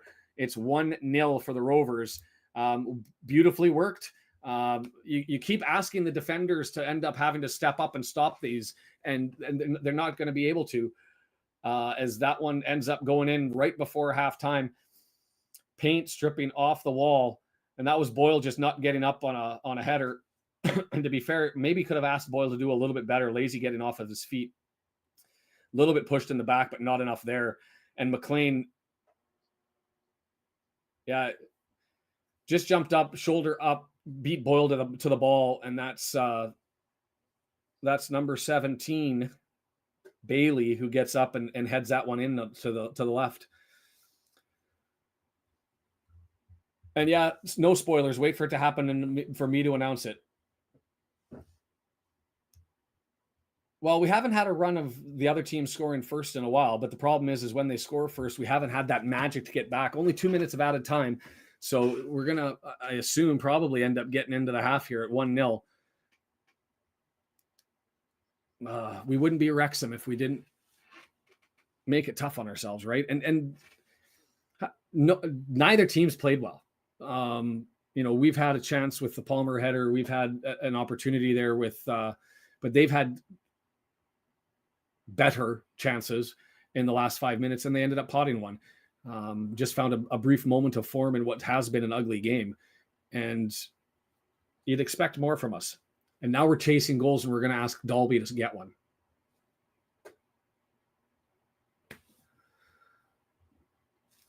Still in it. Lots of time. Losses are just hurt right now. As Donnie steals it back. They're going to come forward again. That was a giveaway off the boat of O'Connor going forward. Try to pass, gave it to Sterry, and Sterry ends up collecting that one on another loose ball, and EOC just puts it out. Oh.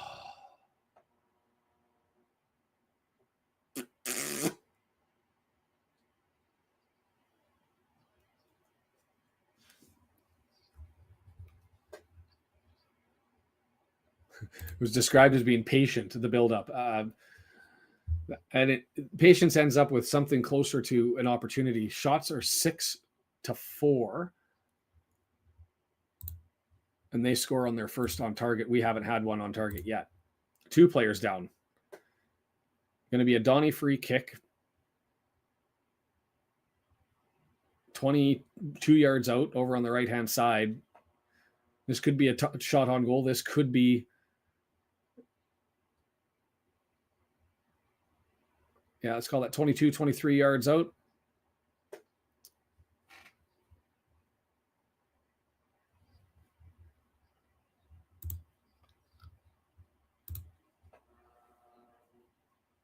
I got him crossed.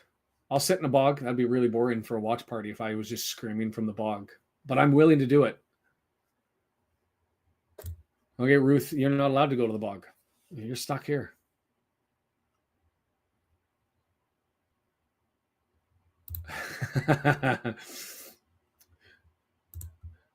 What are the statistics for heart attacks in England and Wales? Whoa, dangerous ball. Ogonko with a nice little save there. Tricky little deflection, and we get the window. That would have been deadly if that would have been 2-0, and that one would have snuck in. Halftime, just a reminder on the spoilers, it was raised earlier. Just let me get to it and have the chat about it. What do we say about that one? Not really anything going. Yeah, I don't know, Di, if we're missing Mendy because I'm comfortable with McLean over there. Would I, when I like Mendy coming off the bench as an option. You're going to have to leave McLean in because I don't think McFadden's the guy. Yeah, that would be horrible, or even worse, the Mike. Let's just go through the stats and get through it so that everybody has it who's not following along with FOTMob or another stat provider. 58% possession to 42% for Doncaster. The expected goals are pretty much bang equal, 0.61 to 0.60. Shots, we've had more shots, 6 of them, but none of them on target yet. Both teams with one big chance. They both missed on what they constitute their big chance. The passing, the percentage relatively close, 79% to 73%. They obviously have about a 66 pass advantage, which you'd expect with the extra possession. The fouls committed, 6-4. We've committed more, and the only corner in the match, theirs. Yeah, I agree in holding things up. We've had 5 to 7 minutes of buzzsaw action that happened. Ball kicking around. Andy Cannon had that blast. Elliot Lee had that blast that went over top. Palmer had a header opportunity. There have been opportunities, but what we're used to is seeing that for a continuous cycle, like a 10, 15-minute run where you're just constantly recycling opportunities forward. Just looking at the Palmer header, looking to get it down. Instead, it goes off the right and just rolls out harmlessly. Yeah, and that opportunity was there. Just had options both sides.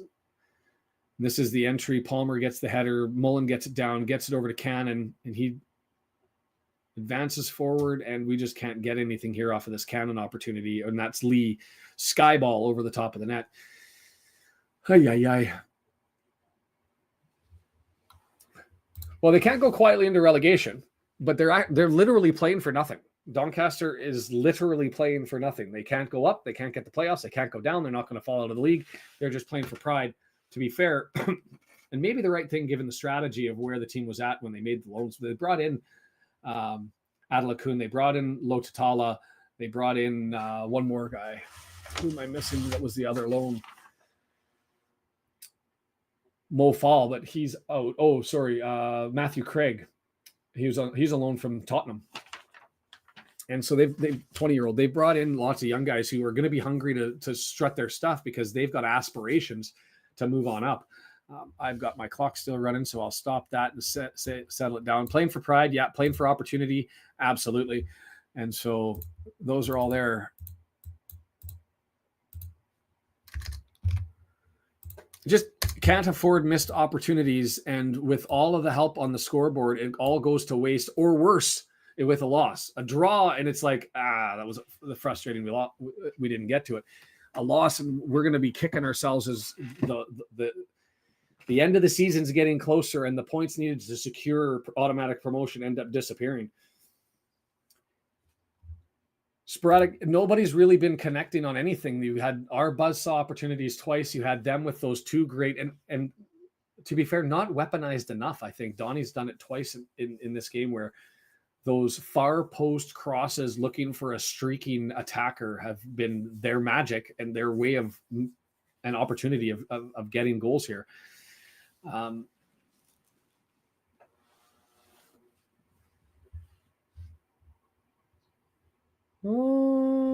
See, now I'm interested. I'm going to bring up my little table because that won't slow everything down as much.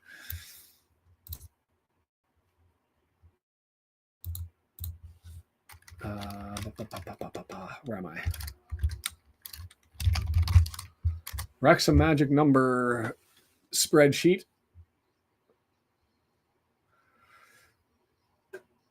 Oh, you're right that they could get in the playoffs. 73 points is what they would need to be able to sneak in. That's their max. So they do have a chance at 52 points.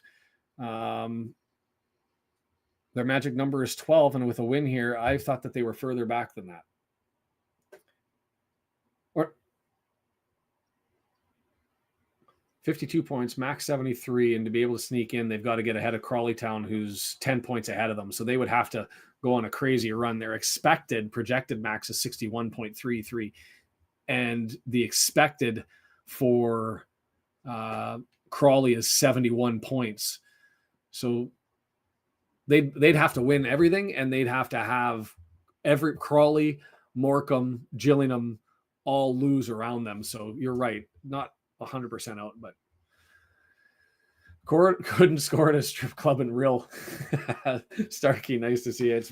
It's been a painful watch, hasn't it, man? Nice to see you've dropped in for this one. It's been ugly. And I don't have much to say about it. Palmer header, cannon opportunity, and the moonshot by Lee. That's all that's been there.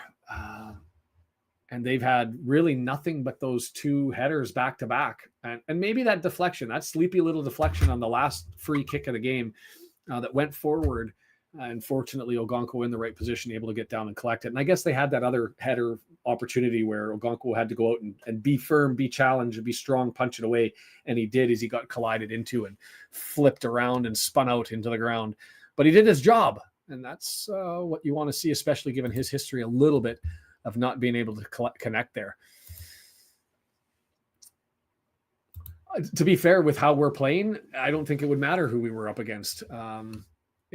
We don't deserve, to be fair, I don't think Doncaster deserves to be up 1-0. But that's football, and that's how it happens. This screams like a 0-0 game where both teams were playing like absolute garbage. It's the Stockport game in reverse, except the goal came late in the first half rather than late in the second half.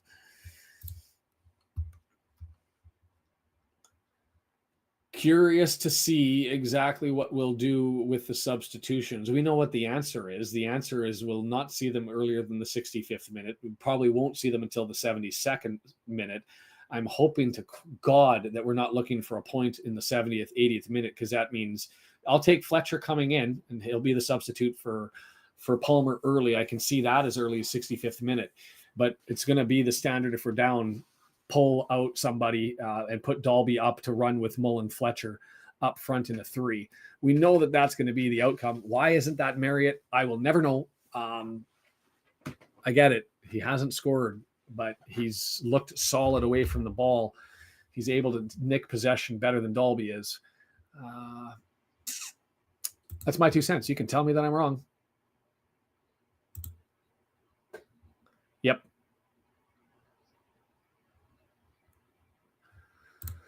And yes, there a whole half there. The paint is going to be off the walls. Like there, you've got to do something when you're the manager here. You're not just going to walk in and do the emotional. Well, I'm disappointed, guys. This is going to be screaming, yelling, rant, and rave, and rage, and enthusiasms all over the place, and it has to be.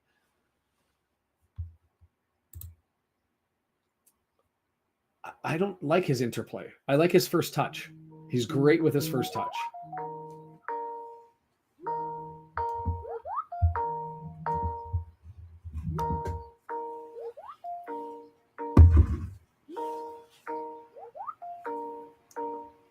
I know what this is all about, and I assume that you're watching. I'm not going to answer. And then it hangs up.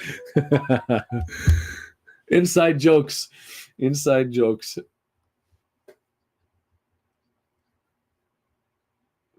The joys of having in-laws and in Doncaster, the joys of having coworkers who know what I'm doing. Donkey Kong.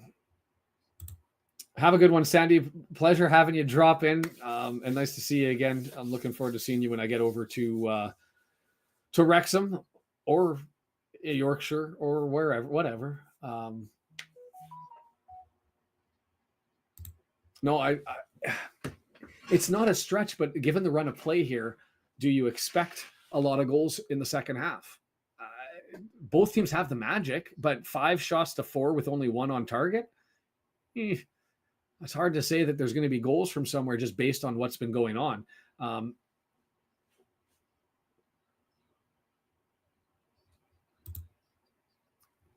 And I'll flag this from President Xi Jinping's pox doctor is let's cut the spoilers.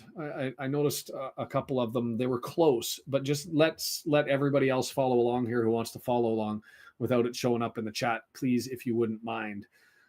That would be great. I'm going to go back to the poll here and we'll throw up another one and maybe just ask how many goals you think are in this, how many more goals are in this game. And so wrap up this poll. Oh, no, won't let me do it from there. Sorry.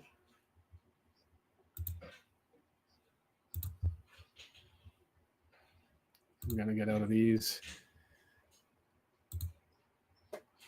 And the poll.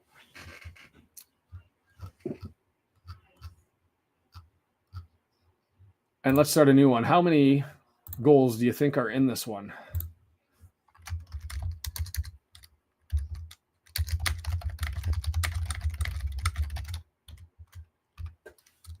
We'll say no, and that's none. That's going to be an issue. We'll say 1. We'll say 2, and we'll say 3+ if people think that this is going to come back and be a barn burner of a second half with everybody having a crack back and forth. So let's start that one up.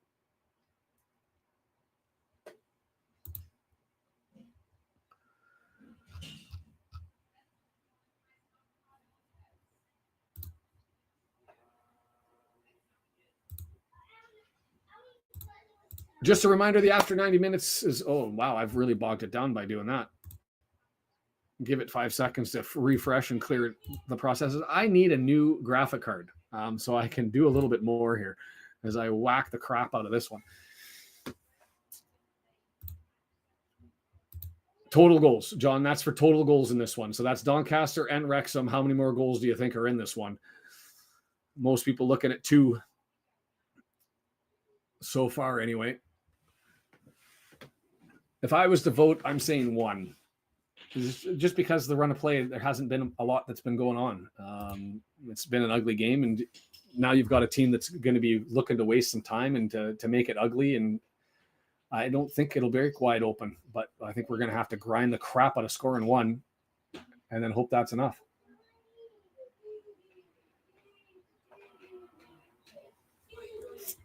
No, I'm not advocating a draw. I'm expecting one. W and G.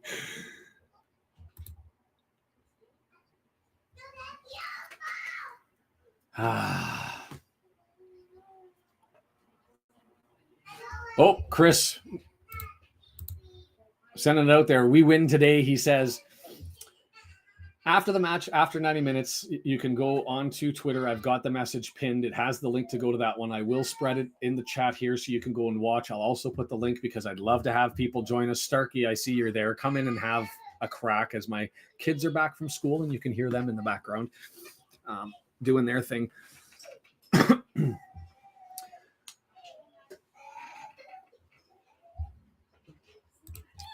1-2, us equals 3. So yes, that's well, I meant total goals in the half. I think there's going to be one more in the half. Oh boy.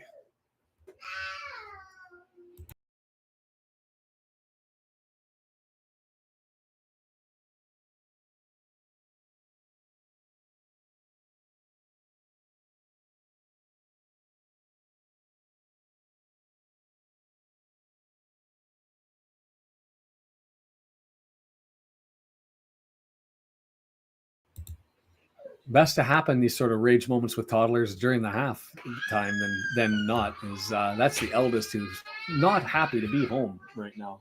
Oh, and that's the youngest going. It's a cacophony of toddler anger. How many understand the last poll? I will still take it as being official, whatever anybody says. And you can comment to clarify here if you want to. Yeah. Somebody's got my kids. Joys of having a tuna 4-year-old. Love them to bits, but my word, when they're off, they're off. And it's getting to that time of the day where it's time to be putting a bloodletting, put a head down, call it a day. Andrew's going with Mullen and Fletcher. I'm going to say a Fletcher goal. I think that one's right. We have a sub. Tozer in for EOC. Is his leg not doing well?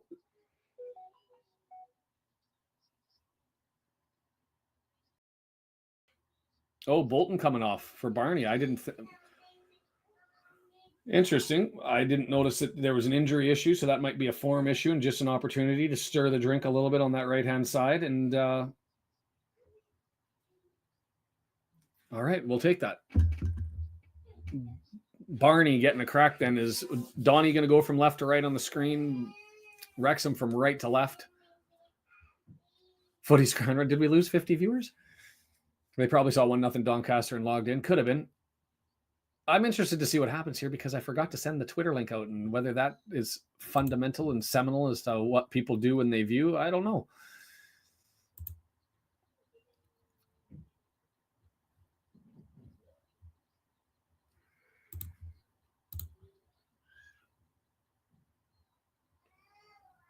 $189. So no, we're still all right for the strollers, or for the streamers, the viewers. Everything's ticking along here as we are underway, and I'm late with the clock because I was watching something else. Bump that up forward, and we're there. So just a reminder to everybody as we're getting this one under, looking for a goal here, is let's keep this under control as far as the spoilers go. Boyle's got it over on the left-hand side. He gets it forward, and we're outside the 18-yard box as it's pulled down by Palmer, but he loses control with it, and Steary collects it. Palmer runs into him, and that's going to be a free kick the other way. And Palmer has a little bit of a tizzy. I don't think that was a flop. I think he got enough of them there to justify the fall down. The rain coming down pretty strong. Free kick then, 18-yard box out. So I'm at 45-39, 45-42. And so keep the spoilers under wraps for this one so everybody else can enjoy as they try to follow along here and want to get the reaction. Long kick out into touch, so Boyle collects it, and that's a wasted possession and a turnover. And let's get something going. Stir the drink, lads. Thrown down. Palmer there, clicked away by Olawu, down to the middle of the pitch, and it's a battle between EOC, and he's able to get it to O'Connor. Cannon leaves it for O'Connor. O'Connor back to Cleworth, looking to advance it, and thank you, Max. He was looking upfield to hoof the ball forward and decides to scoop it over. Barnett gets it to Cannon, right-hand side, 25 yards out. Barnett on the run, but no, they left it for Cannon. Cannon now over to TOC, middle of the pitch. He's looking, skies it.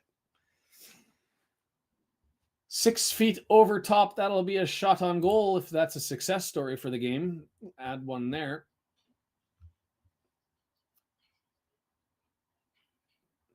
Broadcaster saying that's a better start, or I don't know.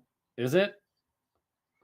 I mean, they gave it away, and we moved the ball forward and thumped it out. I don't know if it's too early to tell. Too early to tell. Donnie with it now, drawing it back, right hand side, flicked into the box. Two guys screaming forward, but it lands to Max's head. He clears it forward to TOC, who advances it on, and Palmer not able to get to it as it takes a funny bounce and just jumps past him to a Donnie defender. Craig now in the middle of the pitch. Over down the right-hand side, gets it over to Steery. Steery then. Nothing really there, so he flicks it forward. There's a Donnie guy in the middle of the box. Max was on the goal side, so that's fine, and it was knocked down. And then off the crossbar, back, and then chested out by Barney. What the flying blip was that? Doesn't go in, but that was like a weird looping right-handed foot. I didn't think that was going to curl anywhere into something dangerous. It ends up hitting the bar. Comes down and hits the chest of a Wrexham defender. I think that was Barnett, and then just goes out, and they're going to get a goal kick. Yikes.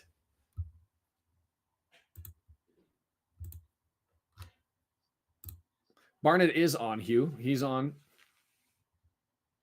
Ooh, I've got some lag going on. I'm going to shut one thing down here and hope that solves some of the problem. Not much there on the corner. It ends up being cleared away. Lee ends up putting a head to it, but he gives it away to Adelakun. Adelakun over to the left-hand side, taking on Barnett over on the right side towards the goal line. Splits through the middle. It's all the way through. Misses like three defenders, but before it's cleared away. And then Palmer gives it right to Adelakun. He knocks it into the ground, and Ogonko has it. Yeah. This isn't Walsall level bad. I'll be that fair. I'll be honest with that. Bradford City bad? I didn't think that Bolton was that bad, Scott, but I'm also not the guy, right? We need some shots. We need to move forward. Very Us has this covered as we have it now. McLean moving towards the center of the pitch. 30 yards out, draws it back to O'Connor. He pulls it back to O'Connell. O'Connell goes left. Boyle draws it back and pulls a defender, so he's able to get it up to McLean, who leaves it to O'Connor. O'Connor then up to Palmer. He's getting grabbed by Olawu. He's still fighting for it, and it gets cleared out by Olawu, and it's going to be a throw-in.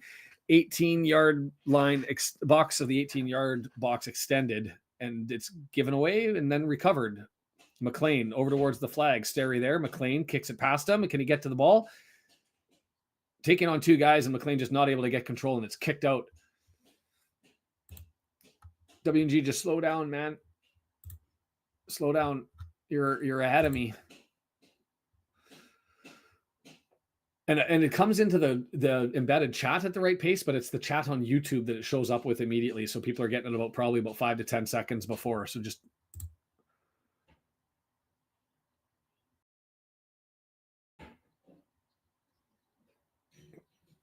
that.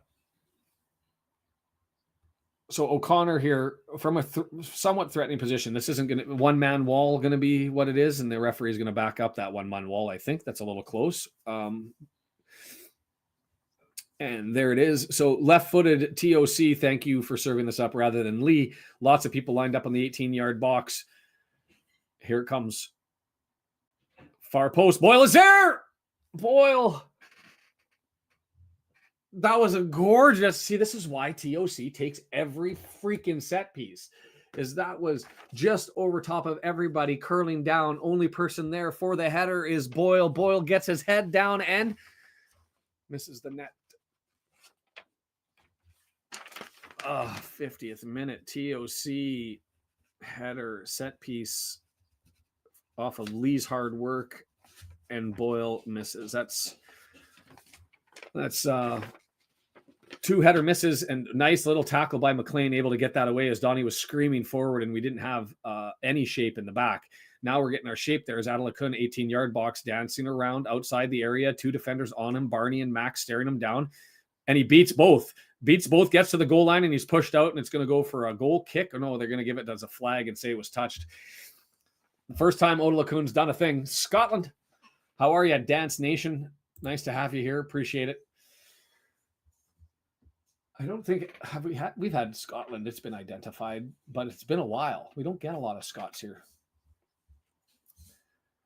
Could be a short corner. Both are over there. It'll be a right-footed in swinger if they're actually going to take it and push it forward. Let's see what they do. And they're going to advance it into the box. It's flat. It's down. It's low. It's in the feet. It's flicked forward. It's flicked forward again. They were screaming for a handball. Ugly, ugly stop. That was it. Flat ball that skipped by defenders. If I'm them, that's the second time it's happened. The rain contributing to it. Palmer just danced over top of it, and it ends up going down, and they're screaming that Cannon got a handball on it, and that finally Ogonko collects it. Ugh.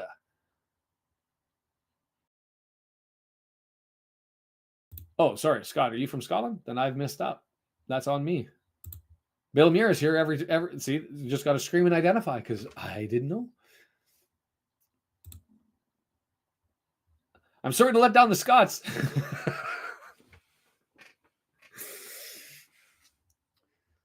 Moved forward, Donnie with possession. Cannon knocks it out, and they'll have a throw in. Aloha from Oahu. Thanks. Is that Reese? Or is it with the Welsh pronunciation like real?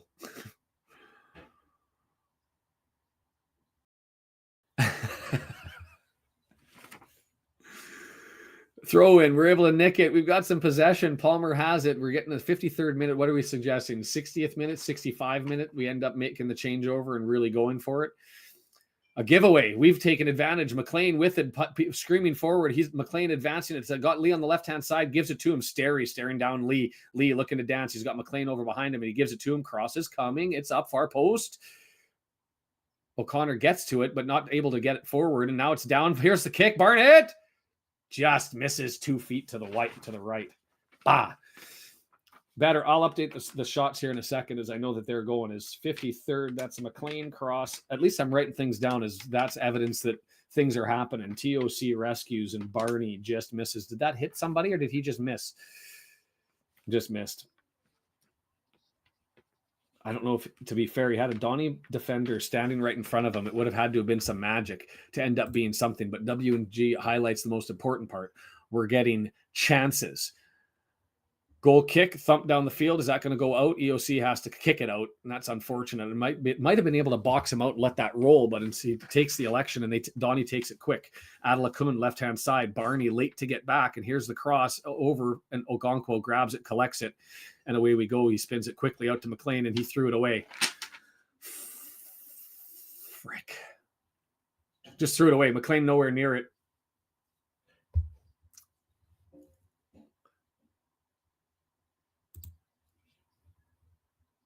We are up to 10 shots. They've advanced up to 8. Still nothing on target for us. 3 on target for them. 2 big chances either way. And I'm guessing they're giving that as the Palmer header. And what would be their other big chance? The Boyle header down? I think that was bigger than the Barney shot chance. But Fiddlesticks, Farfanugan. Andrew, whereabouts in Canada? Because we haven't had anybody from PEI or Newfoundland yet. So we've only got those provinces and Saskatchewan and Nunavut to take it off the list for everybody. Lee ends up knocking that one out of play. 10 minutes into the first half, still looking for our first shot on target. Yikes. Chris, I hope that's not the case, but I appreciate the donation, and if you feel like you've got to go to the bog, I'd at least test that theory. Do that one first rather than saying come back in a couple of minutes.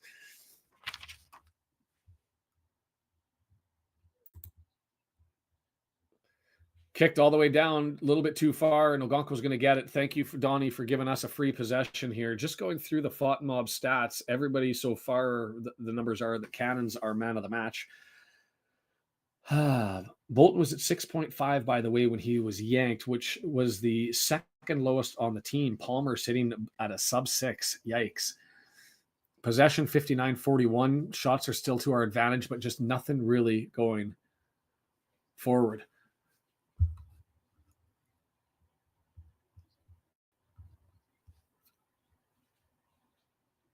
Barnett with it, right-hand side. He's got 3 defenders on him, and he just advances it all forward and is able to get a sky ball forward. And does that get deflected out?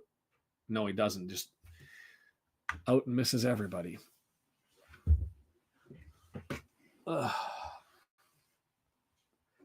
10,530 the attendance there. Not bad for a Tuesday night in Donny. Still lots of space, and the Eco Power / Keep Moat Stadium, as it's played by the goalkeeper, short to the center backs over on the left-hand side. Adelakun holding it up. He's got Cleworth on him, who tries to stab it past, but it goes free to another Doncaster player, and he's got Sterry moving forward. That kicks too far. And a giveaway to us. Let's go. There's a couple of us, or a couple of Dutch watchers. Is M here?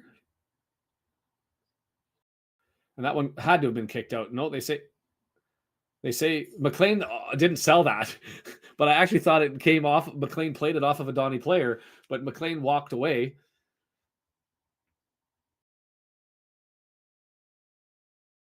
Maybe I'm wrong. 2240 the away fans on the travel heading over. Hey, like button is down below. So is the subscribe button if you want to. Hit either of them. I would appreciate it as we try to draw more people in here looking for this to wind up, as McLean nicks the ball and he takes out Mullen with it. And as a consequence, Sterry's able to get it back to Lotutala. Thumped down, chested, easy by EOC to TOC, and it's over to Lee on the left-hand side. Well done, maintaining some possession, and over to McLean. Gets it to Mullen to heave at.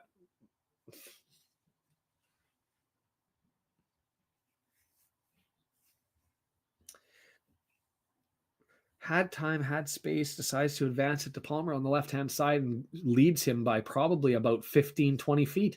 So the ball just rolls harmlessly to a Doncaster forward, and away it comes the other way. Just not connecting. Here we go. Cannon's got it now. Midfield, but leaves it for TOC as everybody moves forward. He gets it up to Mullen, who plays it to McLean, left-hand side.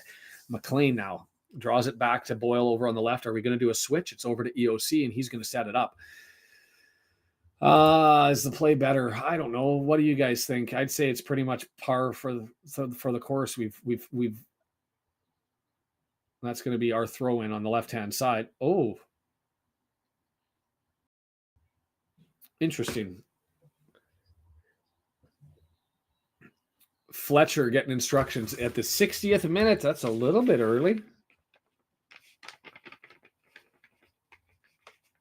Fletcher, and is he going to come in for Palmer? So it's Evans and Fletcher. Do you pull off a defender and leave Evans out there? Are we going for it? Palmer there. They're lined up. The subs haven't been made, so we don't know who's coming off.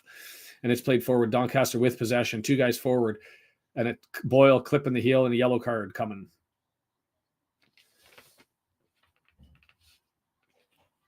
It doesn't have to be much contact for that to be a yellow card. The guy's running away from you. They've got two people on a counter of attack, and you've got two people back, and you stick your boot out and you clip them in the heels and give them the old ruby slippers.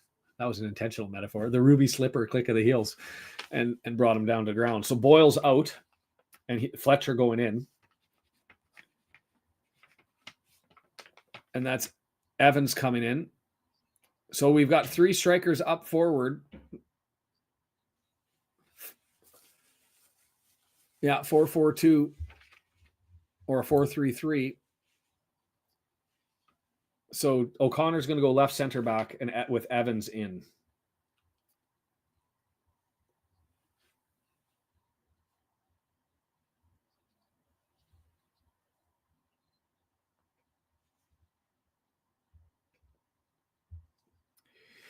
Donnie with it on the restart, and away we go. Fresh energy. We've got two people. Oof. Flop. Okay, I'll get to that one. You think? No, you thought that was no. I think he clipped him in the heels, Brian. Is that what you're talking about? I don't think that. I think that's like the ankle tap in rugby, right? He just clopped him. Positive vibes, deep breaths, John. We need to get you in here to remind everybody of things. Ooh, Elliot Lee had to duck out of a tackle there and managed to do it, but the ball was given away. So Doncaster moves forward. Molyneux spins around McLean, spins back. McLean's still with him, leaves the ball for Sterry on the right-hand side. McLean picks him up into the middle of the pitch. Oh, wow. How are you that wide open over on the edge of the box? There it is. Oh, that should have been 2-0. Should have been 2-0. Adelakun sitting at 17 yards out, wide open in the middle of the pitch, and he gets it, right-footed sweep, and he moves it way over to the right. How in the hell? That was Biggins, leaves it for him there, and that should have been 2-0. Should have been 2-0. Let's look back at that one. That's the TSN turning point for Canadians. I don't know if you have that, but the turning point of the game, the Adelakun miss off of the Biggins pass. Score one right now, just so we can draw the direct connection. They miss, we score. Nope, it's going to be cleared out by Doncaster down the left-hand side, and we'll have to do a throw from inside our own half. Alex T, how are you, sir? Nice to see you. Brian, I'm with you. It's not looking good. We're Michael Sakos. We're out to see. I'm trying to be positive, guys. We got 30 minutes here to do something. Do a thing. At least one thing, preferably two, but at least one thing. Molyneux gets it. McLean has to let off TOC. He's able to nick it back from him, and Ogonkwo grabs it and just thumps it down the pitch.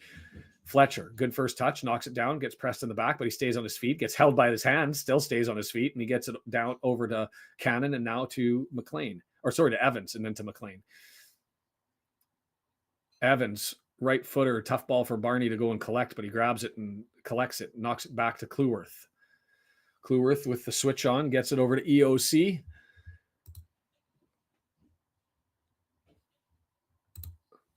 Very original. Down on, and we use the ESPN sound effects. Mullen with the ball, center of the pitch, gets it to Evans. Mullen trying to do anything to maintain some possession here, and it gets up to Max. Max puts it up to Barney. Barney had Cannon running, but doesn't get him the ball and draws it back to Cleworth. Are we going to do a switch on here? EOC has it, middle of the pitch, pushes it forward. Lee gets clipped a little bit, but he loses possession. Donnie able to get it? No, they're not. As we nick it back, and Cannon gets pulled down on a clip. And is that going to be a card? That's very much similar to the yellow clip of the heels, and it's played forward quickly. Lee has it.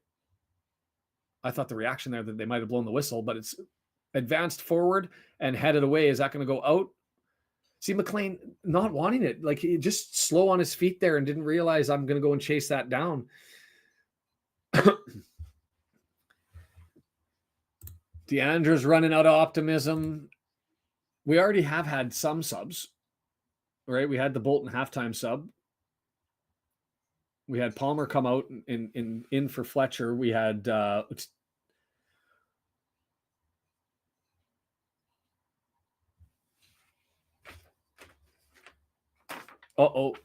through ball running forward, right-hand side, crosses there, and Max is able to get all the way over from the right side to the left and steer that off for a corner.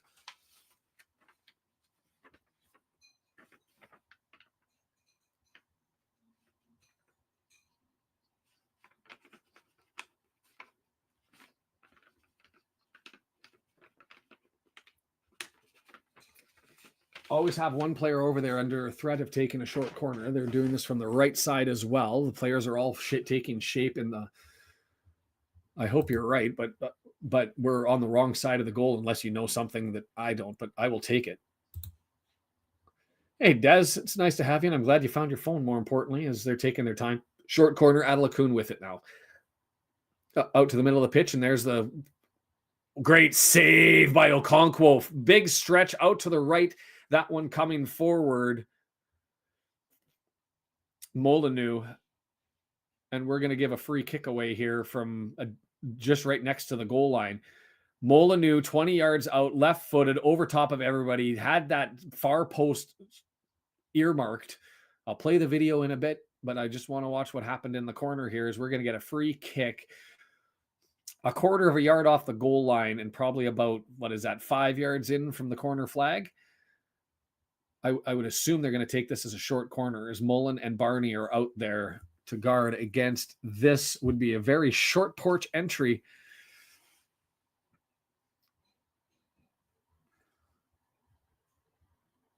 I didn't see it, but I'll trust you and mark that one up there as they take it short. Interesting that they wouldn't just go direct entry and instead they go out to the center.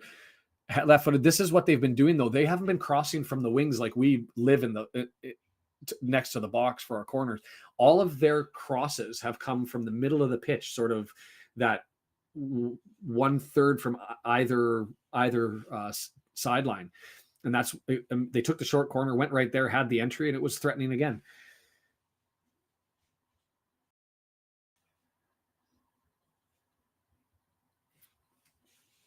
Maintaining possession, 56%, 44%. We've lost a shot on FOTMob, and they're now up to 12. It's been all Donnie really in the second half. We haven't, other than that one little spin around, we haven't done anything. And here we go. We've got possession now. Lee, left-hand side, spinning, gets it forward. Nice little touch by Mullen over to McLean on the left-hand side, and he tries to advance it forward. And the right idea. And we've got a player down. The player that made that sliding tackle to knock the ball away ended up just going down immediately, calling for an official. I think that's cramp. Joe Ironside looking to come in, their leading scorer. And so that's Olawu who went down there on that slide.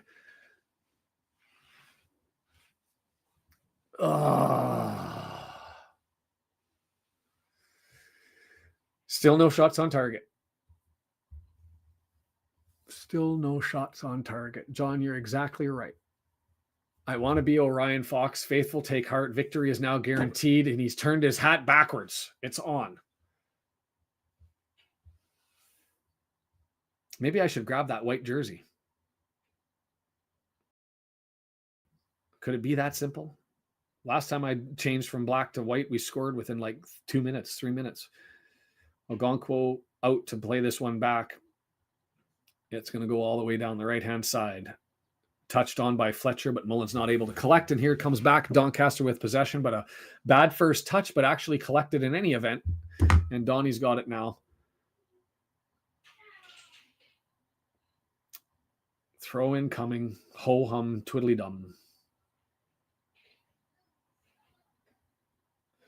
I'm not seeing this. Are you guys watching the game? Because they're saying Doncaster...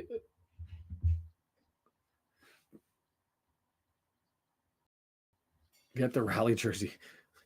All right, we'll take a moment here. Throw in. I've got to find it.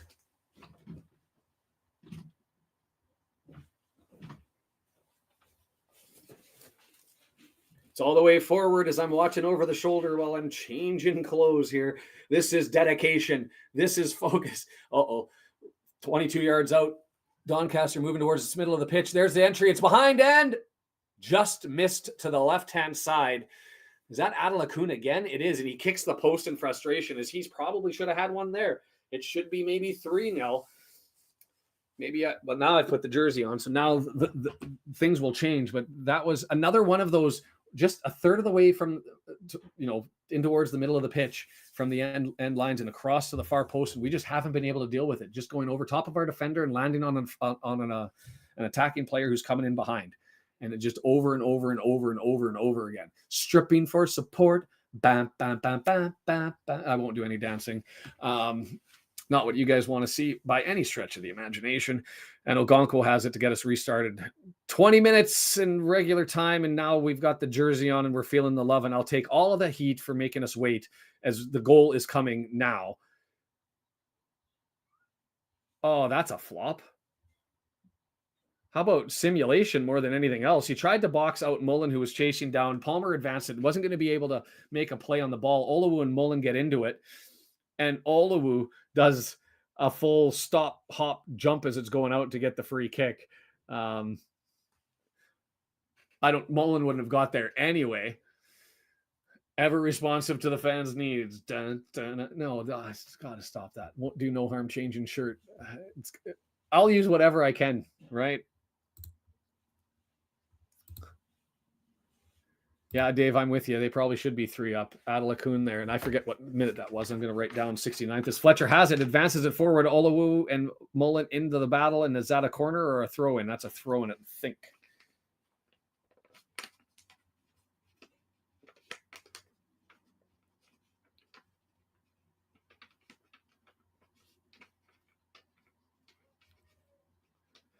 McLean with it. Olawu given the shtick. Olawu to Mullen. Evans goes all the way up, leaves it for McLean. Cross far post, way too far.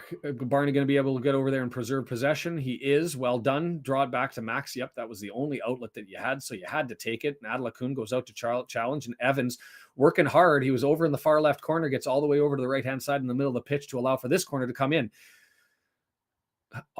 Fletcher with it. Tries to get it to Lee, but a bad first touch and the pass goes too far, and Donnie with it. We're swarming to try and get possession back, but well played by Donnie until right there. That touch goes too far, and we get possession, and Evans just settles it down through Cleworth at the back. Come on now, lads. Let's do this. Evans. Middle of the pitch, puts it forward. Mullen couldn't get it over to Cannon, and so it just ends up awkward. That's got to be a free kick, and it is. How about just a yellow for the number of fouls that's happening here? Is they just stuck his leg right into him. We call that a can opener. Stick your leg into between somebody else's and spin them around so that they got no opportunity except for hitting the ground. Dangerous, more dangerous on skates than on feet, I guess. Wouldn't allow that free kick, so it's back to Evans, who's now taking the set pieces. This one's going to be from well 35, 38 yards out, right-footed. No, he's going to scoop it over to the other side. Mullen's there, drawing it, 18-yard box, gets it back. Barnett with it. Come on, scoop this in and let's find one. Barnett dancing, two players, gets it up into the area. Find that. Can't find it, and it's down there for McLean. Gets it over to the left, down for Tom O'Connor. He advances it forward. Somebody find it and put a boot on the ball. Knock it through. This is the first time we've seen this in a long time, but we are moving forward. Lee now with it. 20 yards, 18 yards. He gets pulled down. That's got to be given. Right on the edge of the area. Is there going to be a card coming from that one as well? Dangerous position. 19 yards out, just to the left of the D.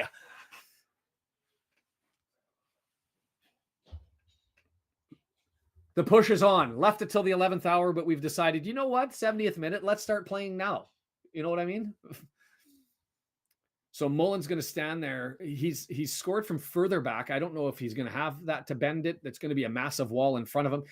Is it too close? I think it is too close. It's like right just outside the penalty area, 19 yards. I think you're chipping far post and you're looking for Fletcher to roll. So TOC standing over it. Evans has resigned. Mullen standing over it. We'll see who's going to end up taking it. Steary is there, who got the yellow card. 1, 2, 3, 4, 5 in the wall.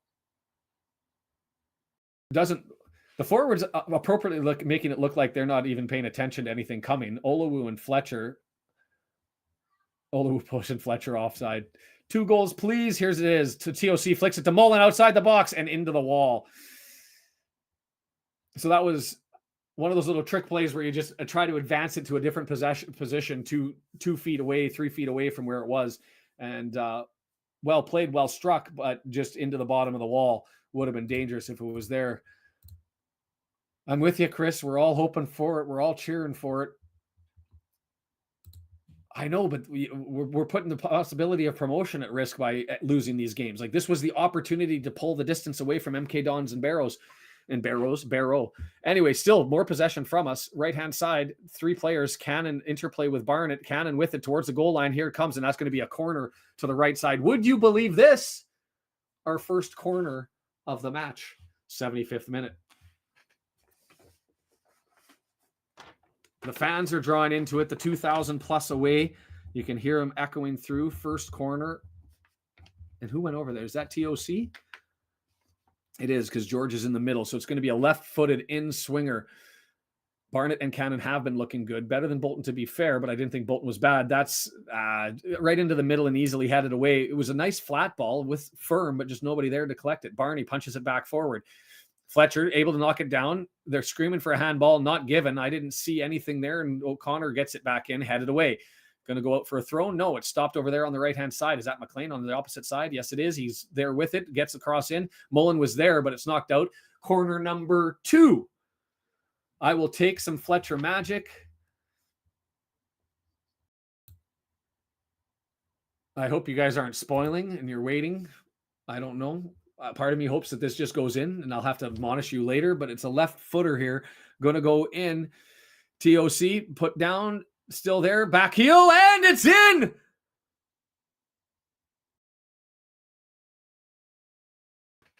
They say that we took a goal away.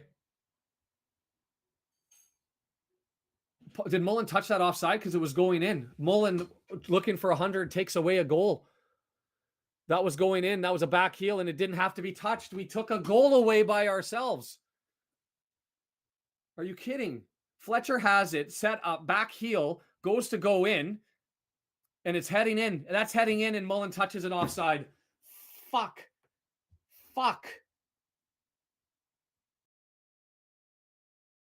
No goal. Disallowed. Would have been in. Was going into the left-hand side. No goal. Mullen touched it when he didn't need to touch it. It was going in, and because he touched it, he was offside. No goal. Stupid. I love you, Mullen. I love you, but what the fuck are you doing? That goal, the ball is rolling into the goal. It's right there. You have nobody around from Doncaster to stop that from going in. We're going to be talking about that one for a long time. All of the magic. I don't know what he was thinking. Mullen, you had all the time in the world not to touch that on the Fletcher back heel. It squeaks through the two defenders on the right side. If you're facing the goal, the right side of the post, it comes over onto the left-hand side, and it doesn't go in. And stop it with the spoilers, indeed. We're still in it. We're spinning. I'm hoping that doesn't take the wind out of our sails, but that just sucked because you have to know that that's going in. There was no reason to touch it. The only thing you're doing by touching it there is jeopardizing it going in. There's a cross over to Evans, right-hand side. It's knocked down. Donnie's going to clear it, but not a lot on that header. So TOC steps up to collect it. Lee able to get it. He had to have known he was offside. Dangerous cross by Lee. Fletcher couldn't quite get there, and that was collected by Lotatalo. What the bloody hell?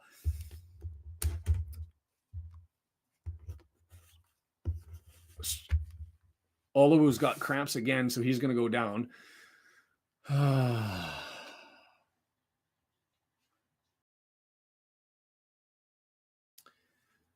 When it happened, as soon as you saw Mullen running away doing the finger wag, I was hoping that it was because he didn't touch it and he had just made the motion to go and touch it. You know what I mean? You could see the foot swinging towards it, and I was like, don't!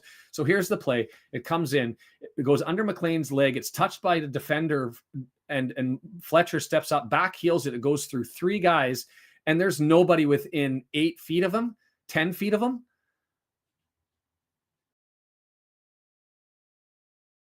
That was going in. They're asking, we're looking at the far post. Was this going in, and did he have to touch it? Right foot, back heel, squeezes through the legs, and it's going in. It's going in. You just missed Mullen take away a goal. Fletcher was scoring. The ball was going into the goal, and Mullen hit it and knocked it in, and he was offside.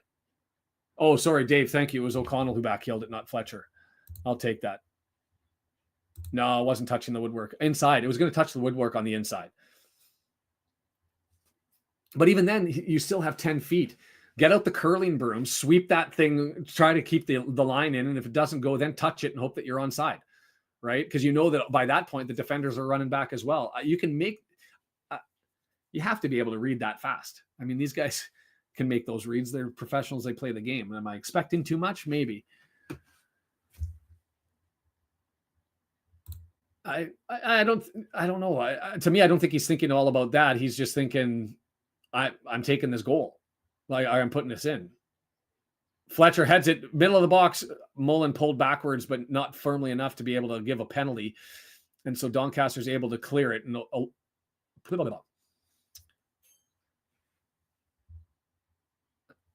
Adelakun gets it over to Stereo over on the right-hand side. Donnie with possession. Possession now 53-47. We've made a long gain there. They've got 13 shots, 6 of them on target. We've had 10, and they say none on target at the moment. That would have been on target. No, I changed to try and bring the luck. 10 minutes. I changed at the 70th minute mark, and to be fair, we've been sniffing around. We've had a lot more activity as it's all the way back with Ogonkwo and played to him as he tries to advance it forward and gets it as far as Lee, who's grabbed in the back and pulled backwards, and Donnie able to take it. You know what? That's a fair challenge. That's a fair challenge, and he won possession against Lee fair and square. And here they go. Molyneux down the right-hand side gets a touch and a deflection, and it's going to go for a throw in deep in the corner. That's what we should tell her. Watch that on the replay. Ba, ba, ba, ba, ksh, ba, ksh. Well, if they come back, yes.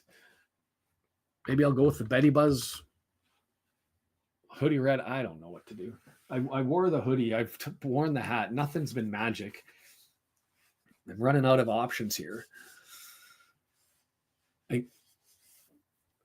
Static electricity through the roof from my slide down the chair after that Mullen mistake, error.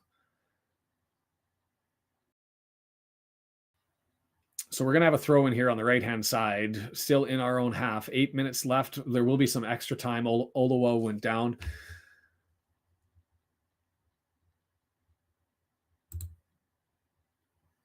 Morleni Machot.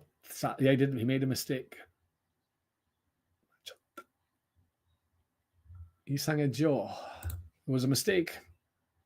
Magic isn't real. Took. I can go with the Took, but the Took didn't have any magic. The bobble hat. Nothing happening. The scoreboard just ticking away here as it's all set up over on the right-hand side. We had a throw in and we've given that one away. They end up kicking it down the left-hand side. It's going to go out. We're at least advanced about 15 yards there, waiting for the ball to get played over, thrown into the pitch. And here comes Dalby, 82nd minute. And so we're going to be putting 3 people forward as O'Connell comes off. So that leaves Clueworth and Evans and TOC in the back. Oh, Barnett's on the right in the back 4. 4-3-3. Bodies up front. Dalby, do a thing. He frees up the ball to Mullen. Mullen's able to get it. Left there. Hammered. Blocked. Shout for handball, but I couldn't tell from the angle. Cannon with it. He tries to chip it out, and nobody over in support, and Doncaster's got and just pumps it down the field. TOC racing that back. Is he going to play it to Ogonkwo? He is on a weak header. Yeah. Oh. That's got to be a card. At least a yellow.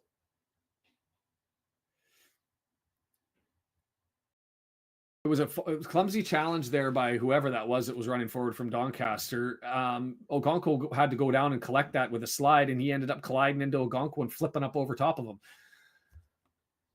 Yeah, he's completely out of control. He's just desperate to get there, and he drives his knee close to the head. That's the problem that I have, is it's a head close to the knee. Like, I actually think if Ogonkwo would have splayed out there, that would have been instead of a yellow or red.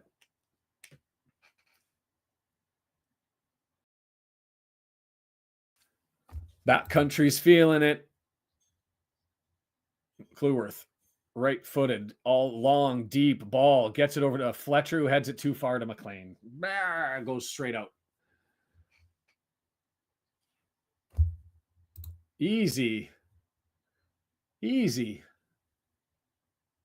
Unless you mean dong, as in like dong. Then that's funny. I don't actually know how you spell Doncaster in Hangul.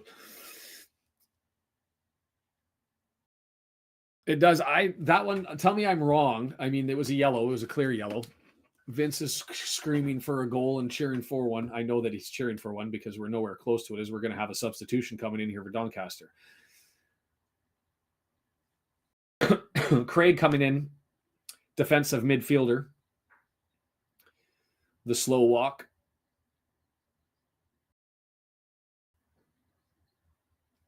Westbrook in for Craig as he runs over for his position. We'll update the shots here. We're now up to 11. No shots on target.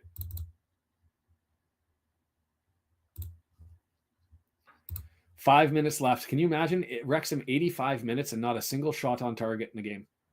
Like, just insanity. Insanity. If there is something to be said, they scored on their first. Why can't we score on our first? I guess the trick is we got to find it. With possession, 4 minutes left. Thumped down from our side, looking for Fletcher to go and get it. And that's dangerous ball. It's there. Cannon gets it down to Lee. He's got it. Left-footed. Blocked. That was a chance and a half. Well played by Cannon with a little bit scrambly ball, but well taken on the high ball. Cannon able to get it over to Lee. Defenders running back and scrambling in, and they're able to get there as that one gets a deflection. That's going to go for a goal kick, and Dalby runs and grabs it over and hands it over to the keeper. get some words. Sterry picks himself up from the Dalby challenge and says, "Well, why wasn't that a yellow?" And that's, well, because you flopped, sir.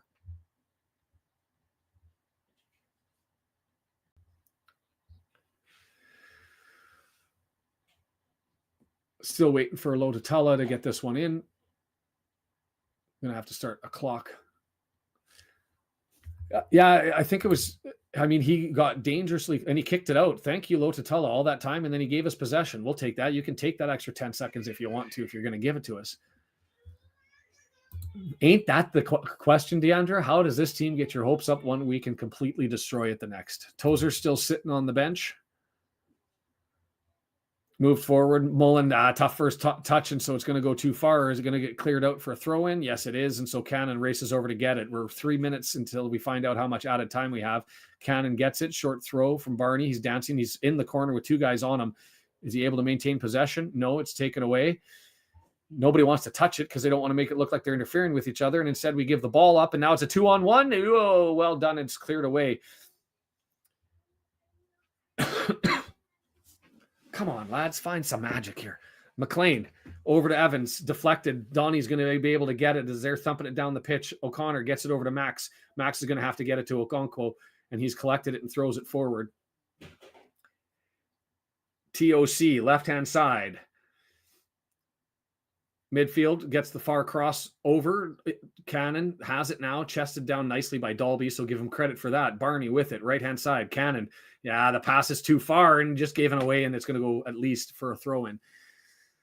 Just, and the interplay is not there. Like, that was a nice little touch and go, and they went to go and get the return pass, and it wasn't even close, like a 5-6 feet the wrong way. Shots 14-12 now.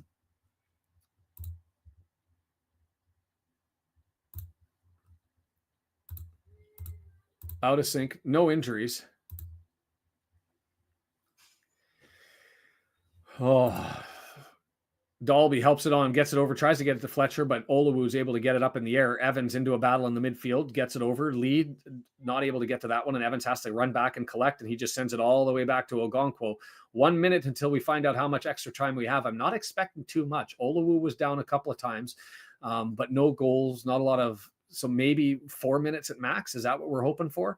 I'd like to see more, but I think that's probably it, as McLean has to go and collect it, and we've got it in our midfield max moving forward.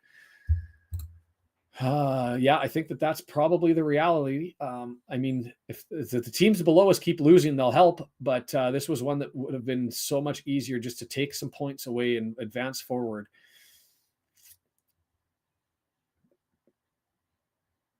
Only good news is it's one less away game on the lineup. Is here we are, right hand side, cross blocked.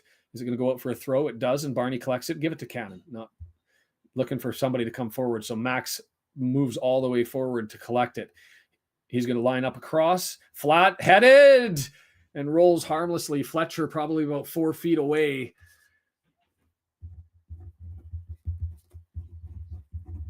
TOC delivery a little bit flat. A little bit awkward. 5 minutes, so we still have a chance. I think that was generous. I thought maybe 4, because did I miss something other than Olawu being down for a couple of minutes? That's the thing that we needed, Sarah, was the please. And when it happens, we'll go back to you and say, this is why you have good manners. And I'll tell my kids, that's the lesson. You say please, you can get goals. Plenty of time. Let's go. I love how we're saying plenty of time. Let's go, Reds. We still haven't had a shot on goal despite 13 attempts to do it. But I'm with you. Let's get some magic going. Is that one's cleared out of touch? Nope. Fletcher able to maintain that in, and he does, but it's going to roll over and all the way back to the Doncaster keeper. He let Mullen close all the way on him and then kicks it, and he has to get that out into touch. So well done by Mullen, Dalby, and Fletcher combining up front to force that one out. Pretty please, says Weather Guy. We're going to be the most pleasant people around if we end up scoring here for the rest of the season.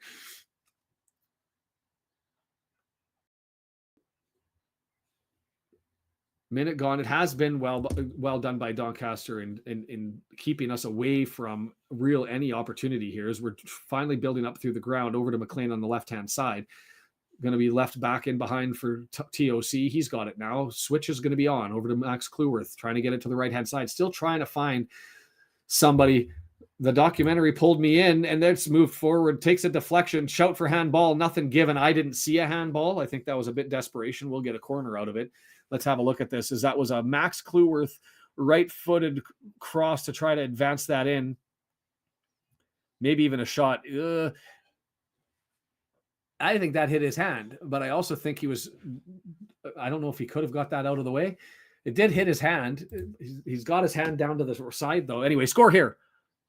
Lots of bodies screaming everywhere and bodies flying, and when that happens, you're going to end up getting we've got one screaming for a head knock, and so we're going to get some added time here as they're coming in for treatment, and it looks like that was friendly fire. So we get the foul, but Donnie's clashed heads. Because you've got two players.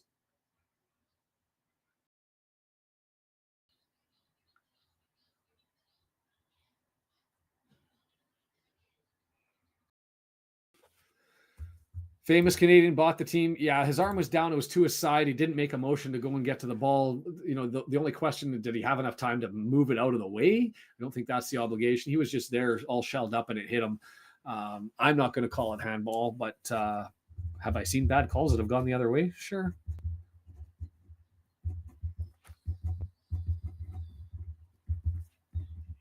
I'm just trying to see where was the foul on this. What's fascinating about that call is I don't think there was a push in the back. I think that was a Donnie foul.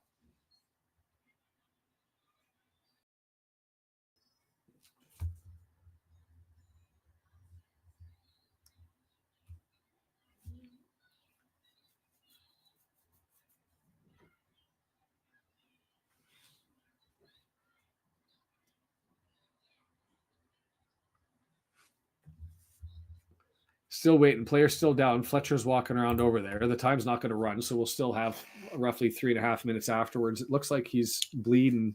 They're actually getting the stretcher here. So this is all friendly fire. And one of the reasons you see two red and white jerseys go flying, you assume that there's a foul. And I don't think there was. I think that this was, it looks like he's potentially bleeding pretty good here. It was two Donnie defenders who ended up smashing into each other. Yeah, and it's possible there might have been a push over to the right-hand side. There's the call from Deandra. We've had magic with him there before. Yes, but what happens is you get the documentary and you go, what happens? You go to Google, you start to follow along, and then the streaming happens. When there's even talk about the streaming, and I messaged the commissioner for the National League and had, you know what? I want to watch this again. Does he cheekily sort of lift the right arm here on this? So this is Max Kluworth kicking this ball forward and having a crack at the shot. The ball's next to his side. Oh no, he's trying to get it out of the way. The front angle makes it pretty clear.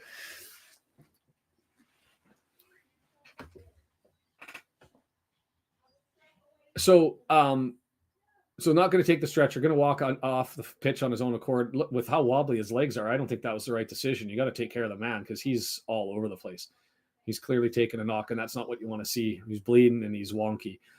And so when the streaming happens, then it's all in, right? Because now you're able to follow, everything's there. And so they're going to make their substitution, allowed to do that because it's a head injury.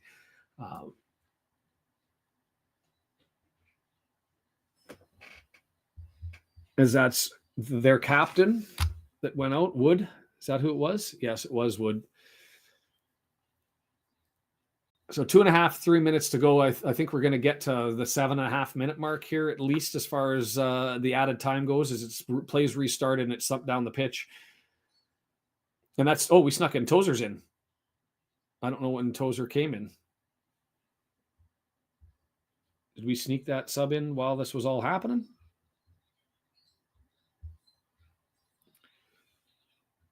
Sam Dalby misses his touch.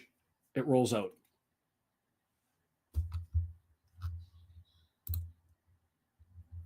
Yeah, I'd assume it's going to get to 7 minutes, 45 seconds, 8 minutes. I mean, we've gone 98 minutes so far of this game without a shot on target. Do I expect one in the next minute and a half, 2 minutes? Not really. Ogonko with it. Left-hand side for McLean. Did he throw too far? No, McLean's able to get there, and he goes for the cross, and he sweeps it all the way over to Cannon. He's got Barney on the right-hand side. Barney moving forward. 35 yards out. Let's get some screaming, yelling, dancing. I've already stripped. I feel like dancing. Somebody scores one. Long entry from Tozer. It's there! Oh, my God, what a save! Are you kidding me? Robbed on the line by freaking Lotutala on a header that was destined to be going into the goal. Holy shnikes. That's our shot on target. That should have gone in. Diving to his right, low on the ground, sticks his mitt on that and preserves the clean sheet. Holy crap. That's the save of the season from anything that I've seen. Cross over, it's down, it goes for another corner over to the opposite side, got to race it over there, and it's flicked over. What a job getting to that one. What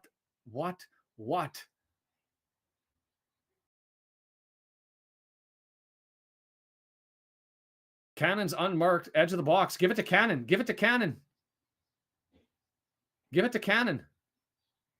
No, flat. It's going to be cleared. Whistle coming. Barney's going over quickly, has the ball. Throw it. Dozer's going to throw in the long ball. We'll get one last chance here. Oh, please put the ball in the net. Tozer in the air, near post. Ogonko was up there, tried to get the header, couldn't, and it's going to get cleared, and it's going to go out, and Whistle's got to blow now, surely.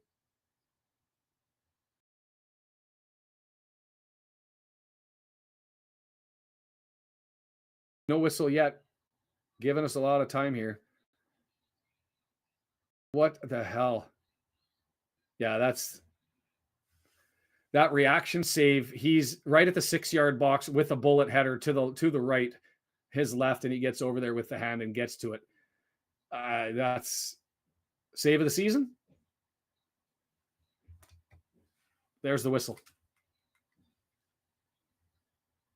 Yikes. Well, we will have something to talk about in the after 90 from the second half. The whole first half was an absolute train wreck. Second half, it took a while for everybody to get going. Final shots, 15-13, 1 at the end, and that was 6-7 minutes into extra time with the Fletcher goal. And my word, what a stop by Lotutala. We're going to be jumping over to the after 90 minutes. I'm going to grab those links for you here in a second. So let me pull this one over here, bring this chat up here. Come and join us. We'll just do it for an hour or so. The magic number could have gone down substantially, but it's not going to. We could have been down to 10. We still can win and get auto promotion. We need to get 9-10 points at minimum.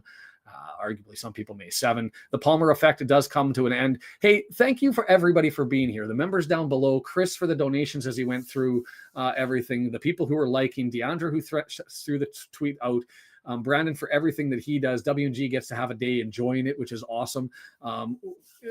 Unfortunate result, but that doesn't stop you guys from being awesome and me enjoying having you. A reminder, if you're not going to do the after 90 minutes, there's also the video I put out about the Mansfield situation that's out there. So feel free to go and grab that should you wish. I'm going to grab those links for you now. W&G, come and have a chat. Like, I'll send the link out. I'll send both of them. The first one that I send out is going to be the link to come and join, like just to watch us. And I'll send another one to come and join us. We'll be joined by the local pundit. I'm for sure. I imagine Matt and Baz are going to show up and have their chat as well, as it's streaming out all over the place. I don't know if the Aussies will join us, but that's where we're at. It'll just take me 5 minutes to get over there and get the graphics set up. So this one is to join the stream to watch. So hopefully you guys can click that and make your way over there if you want to do that. And I'm just going to go ahead and grab the link for the after 90 minutes. And I hope that this is the right one as well. After 90 to join and chat. Here you go. So I will put those ones up for everybody that joined in on this one. Thank you so much. It's been awesome. It's been a pleasure. It's been enjoyable, as it always is, even though the game sucked. And that's the only way I can conclude this one. 1-0 Doncaster Rovers take out Wrexham, and keep the gap to the auto promotion zone closed off. Mansfield now laughing with their game in hand. Stockport 4 points up, game in hand. Yuck. It is a big, ugly mess for us, as we're the team now that everybody's chasing to remove from auto promotion. Bugger. Anyway, we'll be back. We'll be back Saturday. Come and join us for that one. If you're not going to join us at the after 90 minutes, I'll be right there in about 5 minutes.